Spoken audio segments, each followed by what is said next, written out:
그래서 212페이지, 213페이지 이제 그렇게 그 부분 좀 읽다 말았습니다. 그래서 212페이지에 그걸 읽었었는데 뭐 내용은 뭐 간단한 얘기죠. 그러니까 예전부터 이렇게 이 남아선호 사상이죠, 그죠? 남아선호, 남자애를 선호하는 그런 시각이 있었다. 그래서 무슨 일인지 모르는데 남성이 우대받고 남성을 선호하는 그런 일이 있었다는 거예요. 그래서 그게 이제 왜 그런지는 사실은 몰라요. 사실 우리가 과학적으로 그거를 알 수가 없어요. 그게 확정된 이론 그러니까 확립된 이론이 없어요. 이게 왜 남성이 보다 지배적인 것처럼 뭐 그런 위치에 있는지 그렇게 유지가 되는지 자연계에 보면은 꼭 그런 건 아니거든요. 지난번에 말씀드린 것처럼. 어디다 써놨지? 안 써놨나?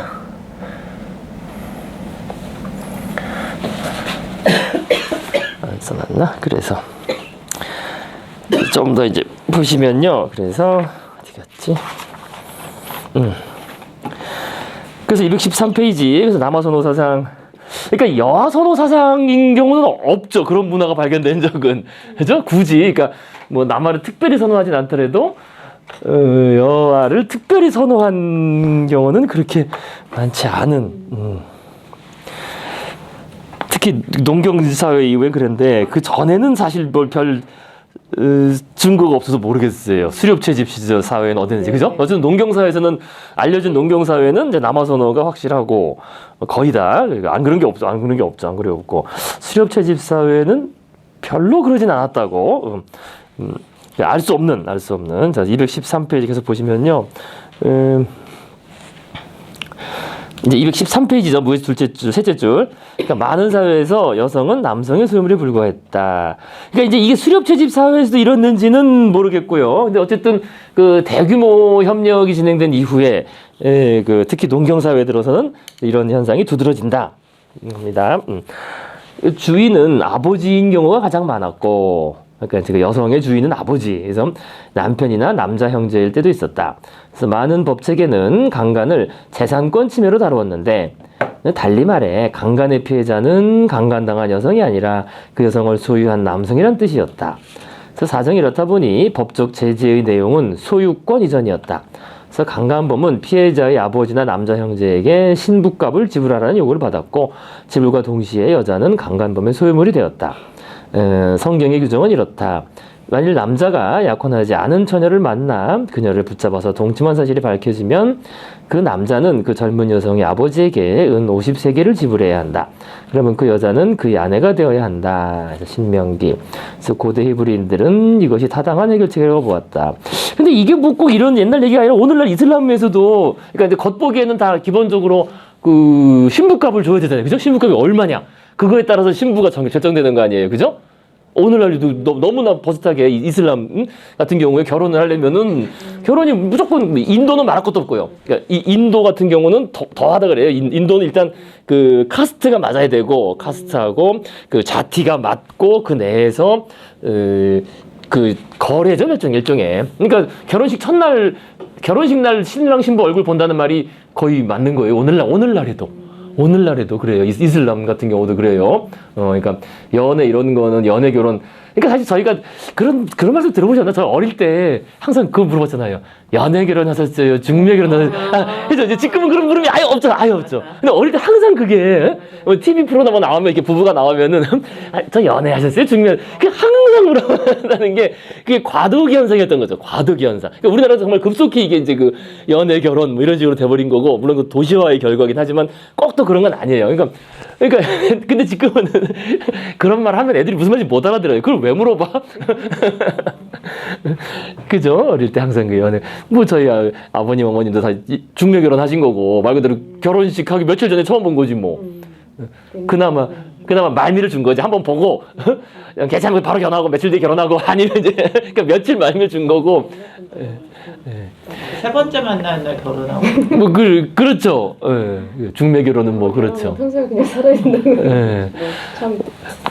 근데 진짜 급격하게 많이 바뀐 것 같아요. 진짜 그렇게 얼마 안 된 거예요, 정말. 그죠? 맞아요. 저희 그 어릴 때만 해도 저희 세대가 비슷한 흔하게 들은 건데 연애 결혼하셨어요? 중매 결혼하셨어요?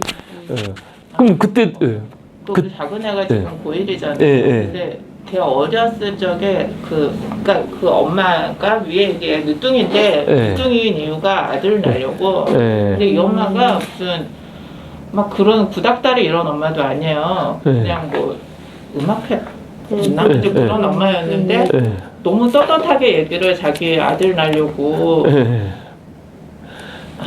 16번인가를 근데 그거를 이렇게 우린 다 너무 놀랄 일인데 너무 아무렇지도 않게 얘기를 하셔가지고 그때 되게 아무도 없었어요. 그러니까 계속 아니 위에가 딸이 누나가 뭐 누나니까 말고 그러니까 이건 세대 차인가 봐요. 그러니까 나이가 요새 그게 그게 많으신 거죠. 요새는 말도 안 되죠. 근데 사실은 얼마 된 건 아니거든요. 그죠? 사실은. 그러니까 작은 애 친구 엄마라니까. 사실은 얼마 된 게 아니거든요. 그 세대가. 우리가 겪었잖아 같이. 그러니까 그 저희는 정말 다 겪은 거예요. 정말 옛날부터 그 지금까지 모든 거를. 근데 지금 어쨌든 이슬람권에서는 거의 그런 결혼의 뭐 97, 8, 7, 6, 7%가 다 그냥 연애 결혼이라는 건 없고, 그러니까 연애 결혼이 가능하다는 거는 외국인이 이제 만나서 이제 가끔 이제 우리나라 유튜브에 그런 거 뜨잖아요, 그죠? 그 뭐 이란 사람 뭐 또는 그또 이슬람 여성 뭐 또는 남성 와서 이렇게 국제 결혼하고 그런 거나 가끔 이제 있는 일이지. 그게 그 실제로는 그 내에서 결혼하면은 다 결혼식날 처음 본다는 거예요. 그리고 그 얼마 그 신부값을 지불해야만 결혼을 할 수 있는 거지. 이슬람 쪽에서. 그러니까 그 불만이 엄청 큰 거예요, 이슬람도. 지금 그 신부값은 자꾸 올라가니까.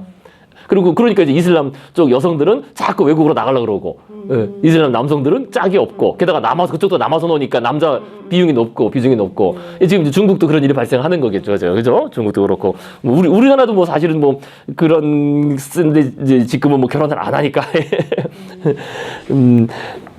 그래서 뭐 엄청나다 그러더라고요. 그 신부 값이라는 게 가격에 따라서 다 뭐냐면은 그 어떤 신부가 대학 교육을 얼마나 받았고 뭐 어느 집안 출신이고 그게 다 이제 결정된대 신부값에 따라서 이슬람. 그 너무나 자연스러운. 그런데 근데 그게 또 이제 묘한 게 그러니까 그렇게만 보면은 뭐 단순한 소유물처럼 보이잖아요. 그 집안의 소유물로서 이 신부를 이제 팔아 넘기는 것처럼. 근데 또 사실 그것도 아닌 거예요. 또 그게 또 그 여성이 또 상당히 또 그 조정을 하는 거지. 그쪽 가가지고 일종의 남성을 조정할 수 있는 단순히 팔려갔으니까 뭐 노예급이니 이런 게 아니라 그죠? 가더라도 그 내에서 남성을 이제 좌지우지할 수 있는 그런 또 권한이 또 꽤 세다는 거예요. 이슬람에서도 의외로 가정 내에서는 여성의 발언권이 세다 그래요. 이게 남성이 밖에서 함부로 할 수 없는 또 그 마음대로. 그러니까 이게 그 주고받고 있는 거죠. 어쨌든. 그러니까 어쨌든 근데 겉으로 봤을 때는 이렇다는 거고요. 그게 저거잖아요. 결혼을 하고 한번 결혼했으면 그 이혼이나 뭐 그 아내를 버리는 게 쉽지가 않기 때문에 결혼하면 같이 살아야 되니까. 그렇죠. 발언권이 세지 그런 거죠. 또 이제 아이도 낳고 그러다 보면은 점점 세지는 거죠. 사실은 여성의 발언권은 점점 세지는 거죠. 그래서 이제 인도 같은 경우에도 마찬가지로 이제 그런 건데 그 많이 아시겠지만 그러니까 인도 같은 경우에는 왜 그 남편이 죽으면은 아내도 따라 죽는 뭐 그런 게 있잖아요. 너무 슬프더라고요. 뭐 이따 문화상대 그것도 사실 그거랑 연관된 거예요. 여성이 살아 있으면은 재산권이 그 다른 형제들 남성 형제들이 나눠 못 가지니까 나눠 가지거나 이런 게 없으니까 그 이제 같이 죽여버리는 거지. 그 이제 그 도덕적인 걸 이제 도덕적으로 씌워가지고 그러니까. 사실 그 문제예요. 나눠 가지려고. 그렇죠. 이거 이쪽 형제나 그거예요. 그 재산과 관련된 문제. 또 그 자식들도 마찬가지고. 엄마가 있으면 자식들이 당장 못 갔잖아. 그러니까 여러 가지로 연합해서 만들어지는 그런 거지. 여성이. 없어지지 않았어요? 그러니까 이제 그게 관습적으로는 남아 있지만은 물론 법률적으로야 불법이겠죠. 하지만 뭐 그 지역 관습이니까 물론 인도도 다 그런 게 아니라 이제 그 특정한 지역에서 그런 건데 그러니까 순장이 원래 이제 그런 의미인 거죠. 사실은 순장이 그러니까 따라 죽는다는 게 지금 처음 듣는데 그런 내용 우리나라 순장은 그런 건 없을 거 아니에요. 네. 순장도 여러 가지죠. 아니고 가족 사회적인지가 아니고 이게 가족 내에서의 지위 때문에 따로 치는 거는. 그런 거고 그다음에 뭐 장자 상속도 뭐 사실은 뭐 자소 그것 때문에 그런 거죠. 장자 상속도 그 재산이 자꾸 나눠지면 안 되니까 나눠지면 이제 나중에 가난하게 되니까 한쪽으로 몰아주는 거지. 몰아주기 해서 장자 유지하려면 아들이 셋이면 나눠주고 또 나누고 또 나중에는 뭐 없잖아요, 그죠? 그러니까 그런 경제적인 베이스들로 이제 보통 설명을 다들 하죠. 그리고 뭐 상당히 맞고 그래서 이 인도나 이런 쪽에서도 그 여성이 그 하는 것도 마찬가지 그런 그 순장. 어쨌든 그래서 여성이 좀 희생이 되는 경우가 많죠. 그런 경우에는 이렇게 참 그거. 그러니까 여성이 어쨌든 그렇고요. 그래서 어쨌든 이제 근데 이게 어쨌든 그렇다는 거예요. 겉으로 보면은 이제 그 가족의 소유물이죠. 사실은 여성 같은 경우에는 그렇게 이제 보는 동경 사회에서는 이런 그래서 그 성경에도 이런 식으로 나온다, 그죠? 성경에도. 자, 계속 보시면요. 그래서 어느 남자에게도 속하지 않은 여성을 강간하는 것은 전혀 범죄로 취급되지 않았다. 이 당연히 이제 어느 남자에게도 속하지 않았다. 물론 이런 여성이 없겠죠, 그죠? 여성들은 다 어느 가족에 속해 있으니까, 그죠? 옛날에는 다 공동체 속에 속해 있으니까. 근데 그렇지 않은 경우에는 뭐 그렇지 않겠지만은. 그래서 복잡한 거리에서 누군가 잃어버린 동전 하나를 줍는 것은 도둑질로 취급받지 않는 것처럼 말이다. 남편이 아내를 강간했다면 범죄가 아니었다. 사실 남편이 아내를 강간할 수 있다는 생각 자체가 모순이었다. 그죠? 예전에는 뭐 이랬죠. 그래서 남편이 된다는 것은 아내의 성을 완전히 마음대로 할 권리를 가진다는 뜻이었다. 남편이 아내를 강간했다는 말은 누군가가 본인의 지갑을 훔치다는 말처럼 비논리적인 것이었다. 이런 사고방식은 고대 중동에서만 통용되던 것이 아니었고 2006년 기준으로 53국에서 아내는 남편을 강간죄로 기소할 수 없었다는 거죠. 심지어 독일에서도 1997년 뭐 얼마 20년도 안 됐죠, 그죠? 그래서 이르러서야 강간법이 개정되어 부부간 강간이라는 법적 범죄가 만들어졌다. 이거 아주 선진국이라고 하는 독일에서도 그랬다는 겁니다. 자, 그래서 이제 그 과거에는 이렇게 남아선호 사상이 심했고 여성은 어떤 그 가족 어떤 그 그죠? 그 가족 공동체의 소유물처럼 여겨지는 일이 많았다. 근데 남녀의 구분은 인도의 카스트 제도나 미국의 인종차별 시스템처럼 상상의 산물일까? 아니면 생물학적 뿌리가 깊은 자연스러운 구분일까? 정말 자연스러운 구분이라면 여자보다 남자를 선호하는 것에 대한 생물학적 설명도 존재할까? 이제 이게 없다는 거예요. 생물학적인 설명이 그 확립된 게 없다는 겁니다. 이게 왜 남성을 선호하냐? 생물학적으로는 이제 설명할 수 이제 아직은 없다는 거예요. 문화적으로는 이리저리 이야기를 하고 있지만은요. 그래서 남녀 간의 문화적, 법적, 정치적 차이 중 일부는 성별에 따른 명백한 생물학적 차이를 반영한 것이다.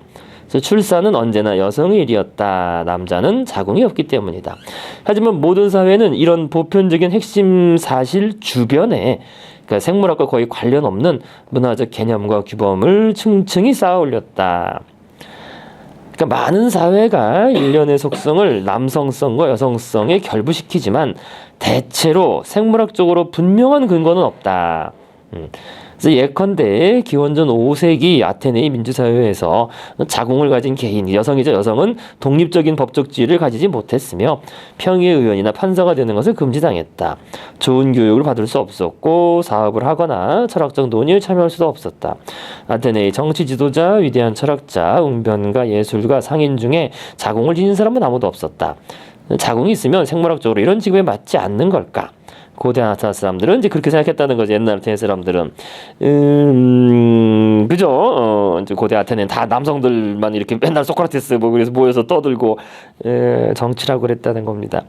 그래서 현대 아테네 사람들은 그렇지 않다. 오늘날 아테네에서 여성은 투표에 참가하고 공직에 선출되며 연설을 하고 보석부터 빌딩, 소프트웨어에 이르는 모든 것을 디자인하며 대학에 다닌다. 자궁 때문에 남자보다 성공적으로 수행하지 못할 일은 없다.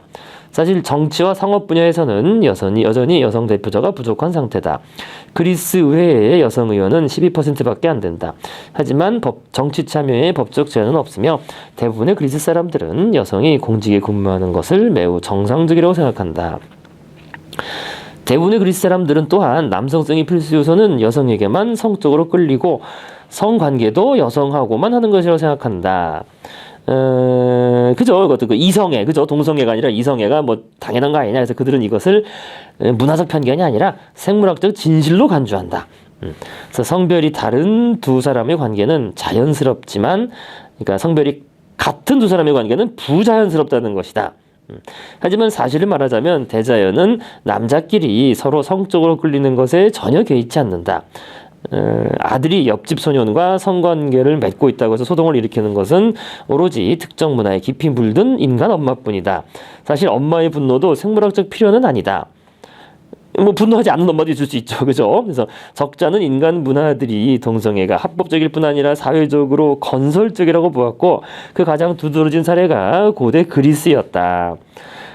일리아드에서 아킬레스가 파트로클레스와 동성애 관계를 맺는 데 대해 엄마인 테티스가 반대했다는 언급이 전혀 없다. 마케도니아의 올림피아스 여왕은 고대 세계에서 가장 개성이 강하고 단호한 여성이다.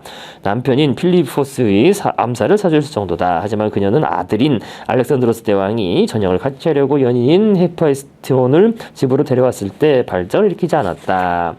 이제 그래서 이제 동성애 얘기가 나오고 이제 어쨌든 이게 얘기가 그거잖아요. 이제 남성 여성의 구별은 자연스러운 것이냐? 그다음에 그 남성답다, 남성성, 여성성이 그거 아니에요? 남성다움, 여성다움이라는 게 이게 뭐 자연적인 것이냐? 이제 엄밀하게 따지면 자연적인 근거는 없다는 거죠. 생물 그 과학적인 근거는 없다는 거예요. 그죠? 여기 지금 일단 그 정도 얘기가 됐습니다. 그래서 앞에 이제 보시는 것처럼 이제 이 성에 대한 그 섹스, 그러니까 성하고 여기 어디 바로 나오나? 여기 응? 여기 여기 그 뒤에 나오는구나. 뭐 성과 젠더, 그죠? 그 성과 젠더라는 말 들어보셨죠? 그죠? 성하고 젠더라는 표현을 쓰는데, 그죠? 영어로. 그러니까 이제 섹스는 사실 말 그대로 이거는 자연과학적인 의미예요. 이게 단어 자체가 섹스가 앞에 보시는 것처럼 섹스는 그 라틴어 어원 그러니까 세카레 이게 이제 투부정사 원형이거든요. 원형 세카레에서 온 겁니다. 라틴어에서. 그래서 SEC가 이제 그 어근이겠죠. 그러니까 이게 자르다, 절단하다, 쪼개다는 뜻이에요. SEC. 그러니까 세컨드가 이제 막 잘게 쪼갠 거고, 또는 섹션이 뭐 섹션 나누다, 그죠? 세긴 나누다 뜻입니다. 이게 SEC 나누다. 그래서 나누다. 근데 이제 무엇을 쪼개냐? 이거 원래는 하나였는데 이것을 둘로 쪼개서 이제 양성이 생겼다는 이런 그 설화가 있는 겁니다. 이거 들어보셨어요? 이 설화? 이런 설화가 있는 거, 이 원래. 그래서 이게 이제 플라톤이 전하고 있는 건데, 이제 그 전에 이제 그리스로 예전 전설로 내려오던 그런 설화죠. 그래서 이걸 심포지움이라 그럽니다. 이 유명한 이 대화편, 플라톤이 쓴 그림. 심이 이제 함께, 포지움, 함께 마신다, 술 마신다는 얘기예요. 함께 술 마시면서 이제 떠드는 건데, 여기 쓴 건 함께 마신다는 뜻입니다. 이것에 대해서 이제 여러 명이 모여서 술 마시면서 얘기하는 거지. 얘기할 때 주제가 없으니까 이제 주제가 있는 거 아니야. 사랑이란 게 뭐냐? 사실 이게 주제예요. 사랑, 에로스. 이 대화편의 주제가 우리 에로스가 뭐냐? 에로스 중요하지 않냐? 에로스. 도대체 에로스라는 게 뭐냐? 사랑. 술 마시면서 사랑 이런 거야 저런 거 막 얘기하는 겁니다. 소크라테스랑 다 이렇게 술 취해가지고 이제 마시면 얘기하는 거 한 명씩 얘기하는 거겠지. 그래서 이제 말이야, 이게 사랑이라는 게 말이야. 니들 알지 않냐? 뭐 전설에 뭐 이렇게 옛날 얘기하는 거예요. 여기 나오네, 사랑. 그죠? 그래서, 어디 갔지? 옛날 전설부터 얘기하는 거지. 그리스 신화. 옛날에 이랬다는 거죠. 신이 인간을 창조했을 때 이렇게 만들었다는 거예요. 원래 신이 인간을 창조했을 때 머리가 2개고 팔이 4개고 다리가 4개고 그러니까 짐승 곱빼기인 거죠. 곱빼기. 이게 그 이유가 있는 거예요. 그 짐승들보다 뛰어나게 짐승을 먼저 만든 거지. 짐승들은 원래 먼저 만들어 놓고 다리 4개잖아요. 짐승들은 다리 4개, 그죠? 만들어 놓고 근데 이제 그거보다 좀 뛰어나. 그러니까 짐승들은 이게 무지해가지고 자기들한테 제사를 바칠 줄 몰라. 이제 신들은 이제 그 신화상 자기들이 제사를 받아먹고 싶은데, 그러니까 제물을 받고 이렇게 그 찬양을 받고 싶은데, 그러려면 이 짐승보다 똑똑해야 되겠다 해가지고 애들을 만든 거라는 거예요. 똑똑하게. 그러니까 옛날에는 뭐 많은 게 무조건 좋은 거지. 그죠? 좀 더 똑똑하게 하려면 머리 2개 달고, 그죠?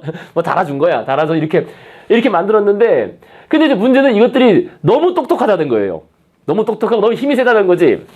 그러니까 다리가 4개니까 이게 짐승처럼 빨리 달릴 거 아니에요. 말처럼. 그죠? 엄청 빨리 달리고, 손이 4개니까 그 할 수 있는 일 훨씬 더 많고, 막 이 4개죠? 그 다음에 머리가 2개니까 서로 막 둘이 얘기하면서, 그죠? 머리를 쓰니까 머리가 좋아가지고, 그래서 이제 어떤 일이 발생했냐? 그런데 인간들에게 그렇게 뛰어난 능력을 주고 나니까, 인간들이 신들을 이제 경배하고, 제물을 바치고, 뭐 이래야 되는데, 이제 우습게 하는 거지. 그걸 우습게 하고서 신들을 업신여기고 불경스럽게 행동했다. 이제 아시다시피 그리스의 신들이 좀 허접해요. 그죠? 이제 그 인간적인, 막 인간들한테 막 속기도 하고, 뭐 얻어 터지기도 하고, 이런 그리스 신들은 한 엄청 많은데, 그죠? 수천 마리가 되는데, 말이라고 해야 되나? 신을 뭐라 해야 되나? 수천 개 되는데, 그죠? 근데 어쨌든 그래서 여기 쓴 것처럼 그리스 신의 신들은 기독교 율신과는 달리 부족한 면이 아주 많은데, 그래서 이제 이 신들한테 맨날 얻어 터지고 어쩌고저쩌고 하면서, 그래서 기어이 인간들이 이제 신들을 공격하기에 저거 필요 없다! 해가지고 이제 하늘, 올림푸스 산이죠. 그 그리스에는 올림푸스 산이 있잖아요. 그 해안가에 한 30m 넘는 엄청 높은 산이 있는데 이제 저 쳐다 없애고 뭐 무슨 제사를 바칠 다 필요 없다. 해서 하늘로 올라가려고 하자 이제 제우스가 그죠? 주신 그죠? 모든 신의 주신인 제우스가 이거 안 되겠다. 이 인간들을 이거를 다 죽여버리면은 자기들이 제사를 못 받으니까 안 되겠고, 그죠? 살려두면서 지금보다는 약하게 하여 그 건방진 성질을 없애야겠다. 그러니까 어떻게? 그럼 힘을 빼려면 이제 숫자를 쪼개는 거예요. 그 쪼갠 거예요. 즉, 이제 그들을 각각 절반으로 갈아놓겠다. 그렇게 하면 그들은 지금보다 약해지겠지. 그리고 또 말 안 들으면은 또 절반으로 쪼개겠다. 이제 한 다리로 통통 뛰어다니는 얘기, 그런 얘기까지 해요. 자, 그래서 쪼개줬다는 거예요. 그래서. 섹스, 나누다, 번개, 제우스가 번개를 내려쳐가지고 다 텅텅텅 쪼개가지고 둘이 갈라졌다는 겁니다.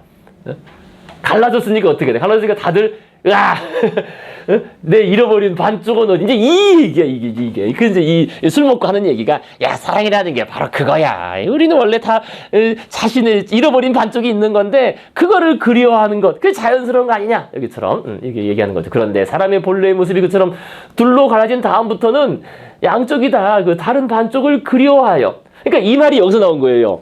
내 잃어버린 반쪽은 어디에 있을까? 이 말이 이 그리스 신화에서 나온 겁니다. 그런 말 쓰나요? 그래서 잃어버린 반쪽이라는 말, 그 반쪽이라는 말 여기서 나온 거예요. 그래서 한 몸이 되고 싶어 하였습니다. 그래서 서로의 연애는 그렇듯 먼 예적부터 사람에게 뿌리 박혀 있어서 그것은 둘을 하나로 만들고 애초의 상대로 되돌려서 본래의 몸이 되도록 하는 치료라는 거지. 성이 어떤 하나를 만나면은 이제 원래 제대로 되는 거다. 아주 어떤 완성, 그죠? 원래 인간, 본연한 인간이 되는 거다. 그게 사랑의 본성이다. 뭐 이제 그렇게 막 이제 술 먹고 얘기하는 거예요. 이제 옛날 설화를 빌어서. 이게 이제 섹스의 기원이라고 얘기를 하고 있습니다. 그 설화에서는요. 그래서 이제 근데 이거 중요한 귀결이 있어요. 이게 뭐 일단 이런 말이 나온 거고, 내 잃어버린 반쪽은 어디냐? 그러니까 이제 문화적인 얘기죠. 문화적으로 이런 표현이 문화적으로 퍼지게 된 것이고, 이 설화의 바탕을 두고 그 다음에 이제 이거야, 요거. 그럼 원래 구성이 남녀였겠느냐? 아니었다는 거예요. 꼭. 그러니까 본래 구성은 세 가지 조합이 가능한 거예요. 그죠? 그죠? 남 조합도 있고, 남여 조합이 가장 많았고, 그다음에 여 조합도 있는 거지.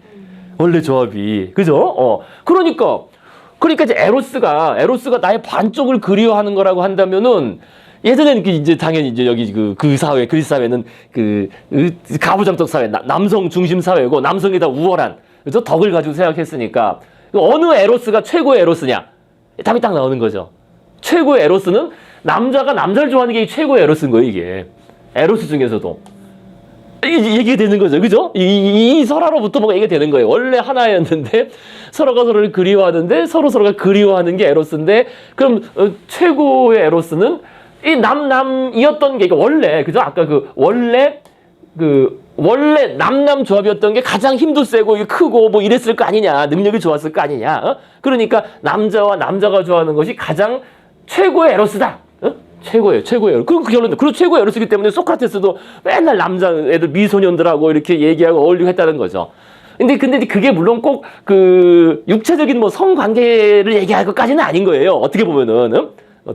그래서 뭐 플라토닉 러브도 막 나오는 거지. 뭐 남성과 남성 같은 성끼리 뭐 성적인 관계를 꼭 하라는 법이 없고, 그죠? 그러니까 어쨌든 그런 것들입니다. 남성과 남성이 어울리고 서로 끌려하는 거, 이런 거.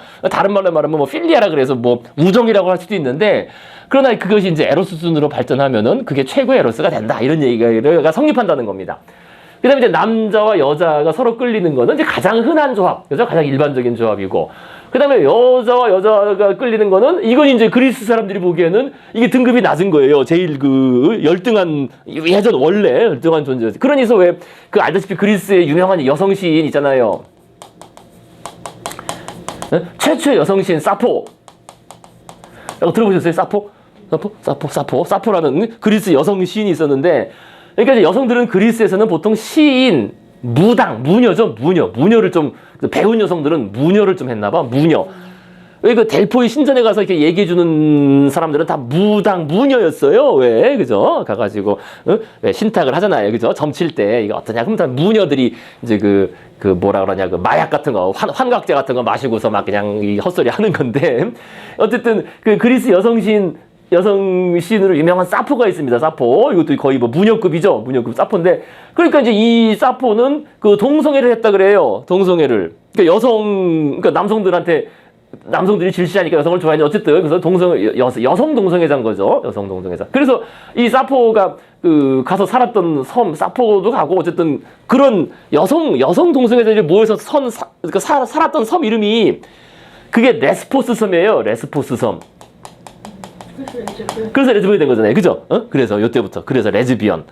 레즈비언. 근데 그러니까 이것도 그때부터 뭔가 있었다는 거. 있었던 거고 이것도 그러니까 한편으로 그리스 사람들이 보기에는 그 자연스러운 거 이것도. 그러니까 자연스럽지 않은 건 아닌 거지. 그러니까 원래 그런 조합이 있었으니까 그것도 그런 거다. 그죠? 여성과 여성이 끌리는 것도 그것도 가능한 거고 그거 자체를 뭐 부정하거나 그죠? 불가능한 부자연적으로 본 건 아니라는 거지.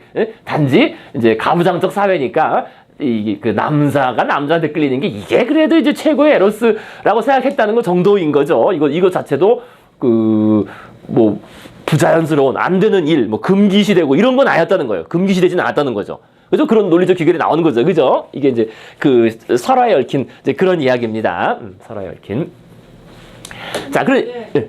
어쨌든 종족 보존이 안 되는 건 생물학적으로는 그런 게 있잖아요. 만약에 우리가 여기서 이게 너무 부자연스럽지 이게 자연스러운 거라고 받아들이는 게 이제 걔네들이 뭐라 그러지? 이런 사회적인 그런 문화의 차이라면 우리가 지금 거꾸로 동성애는 부자연스러운 게 아니다라는 그런 사회적인 세뇌 이런 거 좀 거꾸로 지금 당하고 있는 게 아닌가 저는 그런 생각이 들어요. 그러니까 얼마 전에 우리 저 서울대학교에서도 그 동성애 뭐 성적 소수자라 그러죠? 성적 소수자 뭐 어쩌고 하고 또 어제 미국에서도 뭐 무슨 사건이 있었죠? 왜 성적 소수자 클럽을 뭐 습격해가지고 막 총기 난사해서 그죠? 그러니까 성적 소수자 클럽이래요. 성적 소수자 클럽이니까 뭐 동성애자들 뭐 이런 거겠죠. 그죠? 클럽을 뭐 습격해서 그러니까 그런 거 혐오하는 사람이 이제 들어간 거겠죠. 그러니까 이제 그게 골치 아파요. 그게 골치 아프고 그 생물학적으로 그거잖아요. 이제 사실 뭐 동성애 문제 이 얘기는 관련된 문제는 아니지만은 이 동성애 문제가 돼요. 아니 이거는 그냥 신화 얘기일 뿐이니까 안 쓰면 믿을 수 있는 그냥 그런 얘기일 뿐인 거고 신화적인 얘기니까요. 이 동성애가 이게 지금 이게 왜 이런 일이 발생하느냐라고 하는데 이 과학적인 설명은 없어요. 과학적인 설명, 확립된 설명은 없어요. 그러니까 뭐 어떤 사람은 동성애 유전자가 뭐 그죠? 유전적인. 근데 동성애 비율이 의외로 높습니다. 의외로 이거 의외로 높아. 어디서 되죠 이거? 아니 동성애자들이 그러니까 이성애를 해야지 어쨌든 유전자. 이게 번식이 되죠. 번식이 되고 살아남죠. 유전자 입장에서는. 근데 원래 동성애만 하는 그냥 뭐라 그랬지? 바이가 아니라 그냥 그런 사람들은 그 유전자를 이렇게 유전을 못 시키죠. 못 시키죠. 남길 수 없지. 없어지는 거죠. 없어지는 거죠. 그래서 그러니까 딱 직관적으로 딱 봤을 때 이거는 질병이다. 질병 또는 기능장애, 그죠? 그러니까 질병 또는 정신병, 질병, 그죠? 질병인데, 그러니까 예전에는 이제 정신병으로 봤죠. 정신이 이거 나간 거다, 그죠? 근데, 이게 질병은 질병인데, 그러니까 그 종족 보존이라는 그 생물학적인 목적이 위배되는 거니까. 그죠? 생물학적 목적이 위배되는 거니까 이거는 돌연변이로서 어떤 유전적인 결함. 유전적 결함. 요렇게 들인 어떤 질병이다. 그죠? 이게 질병이라는 건 이거는 말 그대로, 이렇게 생각하면 깔끔하죠. 그죠? 깔끔합니다. 이 정신병이 유전적인 결함이다. 라고 몰아붙이면은, 환자 다루듯이 하는 거지. 그래서 이제 화학적으로 이제 거꾸로, 그죠? 동성애자들한테 막 화학 약물을 주입해가지고 자꾸 그렇게 되면은 이제 그 반대 호르몬을 집어넣어가지고 그런 화학적 치료도 하고 뭐 그렇게 되는 겁니다. 만약에 한다면 질병 다루듯이 한다면은. 그래서 예전에 그런 일이 있었죠. 그 1950년대 튜링만 해도 그렇게 해서 뭐 어떻게 됐고 어쨌든 그랬고요. 근데 이제 그 뒤에는 이제 성적 소수자 운동들이 이른바 그래서 아까 말씀드린 것처럼 일종의 요즘에 세뇌식으로 말이야 성적 소수자의 뭐 권리를 보호해야 된다 어쩌고 해서 꽤 나와요. 근데 이게 의외로 자연적인 비율이 높아요. 비율이 의외로 그 비율이 알 수가 없는데 알 수는 결함이 아니라면은 말만 따라 계속 그 사람들끼리 있으면 나중에 언젠가는 없어지죠. 없어지죠. 예, 없어지는 거죠. 예. 근데 자꾸 늘어난다는 건 유전적인 문제가 아니라는 거잖아요. 사실 문화적인 요소도 있죠. 예. 문화적인 요소도 있죠. 제가 대학교 때 네. 30년 전에 분명히 성의사회학을 배웠는데 네. 거기서 그때 했던 얘기는 남성 개인은 유전적인 경향이 있고 여성 레즈비언은 사회화 과정에서 많이 나타난다. 그때 무슨 그렇게 그거는 이제 30년 전 얘기니까 그 당시 얘기고 그거는 그 유전적으로 그 증명이 안 돼. 그게 그렇게 될 수가 없고. 근데 비율이 의외로 높습니다. 의외로 이게 사실 이것도 과연 네가 동성애자냐 이성애자냐 이거 알기 어렵거든요. 어려운데 당연히 1%는 넘어가고 뭐 한 5%까지도 보기도 하고. 뭐 양성애자까지 포함하면 5% 넘는다고 봐요. 양성애자. 양성애는 이제 그죠? 그 남자가 여성도 하고 애들인데 또 동성애도 하고 뭐 이런 식으로 그러니까 좀 뭐 혼성애자라고 해야 되나? 아예 혼성애자.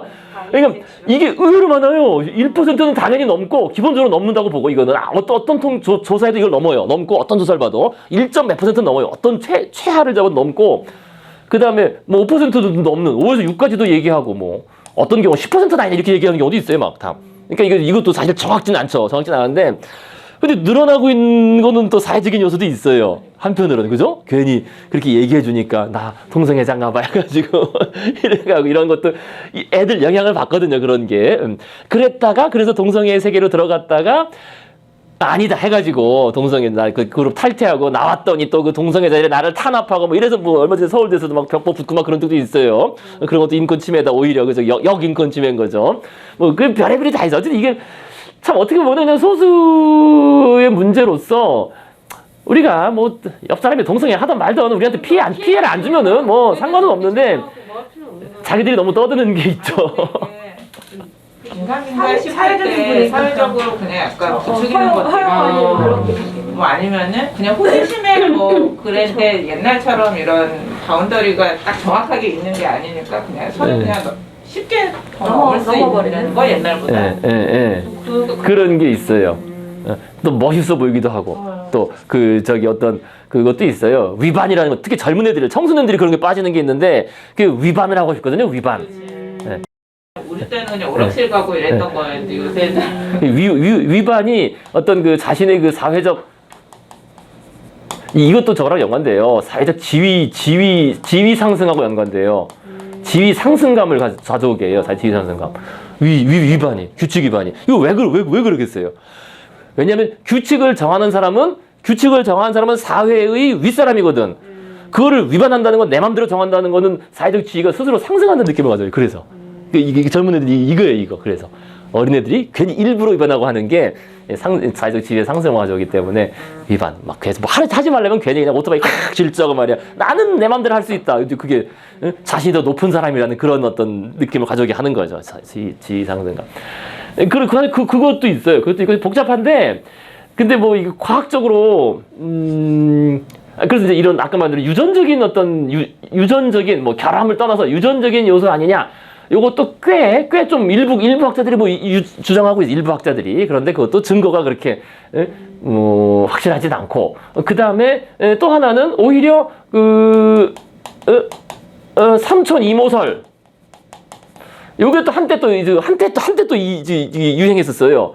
이거는 동성애자는 자신은 유전자를 못 남기지만 동성애를 하게 되면은 대신 그 자원이 자기 옆에 그 다른 유전적인 어떤 유전적인 뭐 인척 가까운 거죠. 사람한테 다 넘어갈 거 아니야. 이거 지원. 근데 이게 지원이었네. 지원.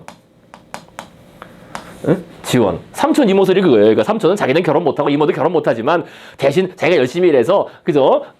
자기 그냥 동성애 정도 할 뿐이고 그죠? 동성애 하면은 그만큼 자원이 들들 그쪽에 자기가 애를 낳는 게 아니니까 자원을 투여 안 하고 그 남는 자원을 옆에 조카 갖다 준다는 거예요. 조카 갖다 주고 조카 지원해서 그쪽으로 더 이제 한쪽으로 이것도 일종의 그 될 놈을 밀어주자 그런 얘기죠. 쉽게 말하면 될 놈, 그 가족에서 될 놈을 밀어주자. 응? 그러니까 자꾸 이렇게 나오는 게 인구가 늘어나면은 더 늘어나는 게 인구가 늘어나면은 그 다 유전자를 남기는 것보다는 그 중에 일부는 그냥 일만 하다가 동성애만 하고 다 이쪽 지원해줘가지고 될 놈을 남겨주는 이런 그 삼촌 이모설이라는 뭐 대충 우리말로 하자면은 이런 게 또 한때 유행했어요.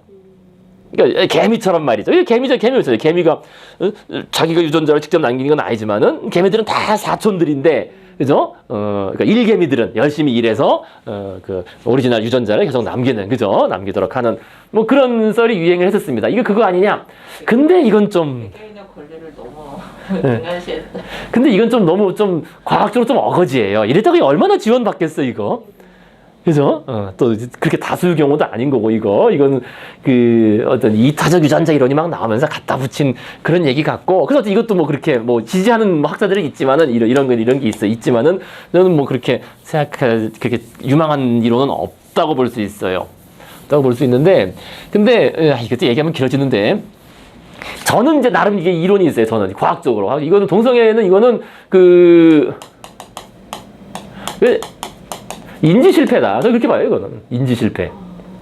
인지 실패다. 근데 이거는 아주 일반적인 일이에요, 우리 진화에서, 진화나 생물계에서 아주 그 일반적인 일이거든요. 일반적인 일인데, 인지 실패라는, 뭐, 말은 결과적으로는 실패인데, 뭐, 이렇게 되는 거지, 원래. 일반적인. 그러니까, 우리는 그 성욕을 타고났다는 거지. 그죠? 성욕을 타고났는데 성욕이 주어질까요? 그러니까 이제 동성애자도 성욕이 있는 거 아니에요. 그러니까 성욕이 타고난 거야. 다 타고난 거야. 타고났는데 그 대상이 이제 실패된 거지. 인지가 실패해가지고 이제 이성한테 간 게 아니라 동성한테 간 거지. 그것뿐이라는 거예요, 사실은. 그러니까 타고난 성욕이 이게 더 포인트라는 거지. 이건 누구나 가지고 있다는 거죠. 그죠? 남성이든 여성이든. 근데 이것이 그죠? 원래 이성한테 가는 게 인지를 제대로 한 건데 이게 실패해서 동성한테 간 거다. 근데 이런 일은 많다는 거예요, 우리가 많다는 거예요. 우리가 뭐 예를 들어서 인지주탕도 뭐 먹을 거 말이야. 우리 식욕을 타고났으니까 먹을 거 먹는데 앞에 있는 거를 그 각설탕 그죠? 뭐 하얀 이런 거를 각설탕인 줄 알고 인지 실패해서 먹었는데 씹었더니 뭐 돌덩이야. 그럴 수 있는 거 인지 실패잖아요. 이게 그런 경우로 저는 생각을 합니다. 그런 경우로. 그러니까 우리가 대상을 파악하는 어떤 인지 체계가 명확하지가 않아요. 왜냐면 그러려면 너무나 인지적 부담이 커지기 때문에 대상의 몇 가지 특징만 대충 보고 그냥 대상을 선택하도록 하거든요. 근데 이제 이런 사람들 같은 경우도 그렇다는 거지. 성욕 자체는 문제가 없고, 이런 유전적인 문제는 없고, 이거 타고났는데, 인지하는 데서, 명확함을 상실해서, 또는 인지 체계에서 어떤 실패적인 요소가 있어서, 이성 대신 동성을 택하게 되는 거 아니냐. 뭐, 요런 식으로 저는 이제 생각을 하고 있습니다. 요게, 과학적으로는 설명할 수 있는 방법 아니겠네, 생각을 해요. 뭐, 이런 경우는 뭐 많죠. 우리가, 이제 반려동물 좋아하는 것도 뭐, 꼭 인지실패까지는 아니지만 사실 그렇죠. 반려동물 좋아하는 것도 이런 사례 중에 하나예요. 반려동물 우리가 원래 좋아하려고 태우는 건 아니잖아요. 원래 반려동물이라는 게 뭐냐면 우리가 양육 본능을 타고나거든요. 본능, 타고났는데 대상이 이제 원래는 자기 애기한테, 그죠? 애기한테 다 가야 되는데, 뭐 주변에 또 귀여운 동물들이 있으니까 그쪽으로 또 가는 거야 또. 그런 거잖아요. 그래서 엄청 정성을 더 쏟는 경우도 있잖아요. 근데 그게, 그죠?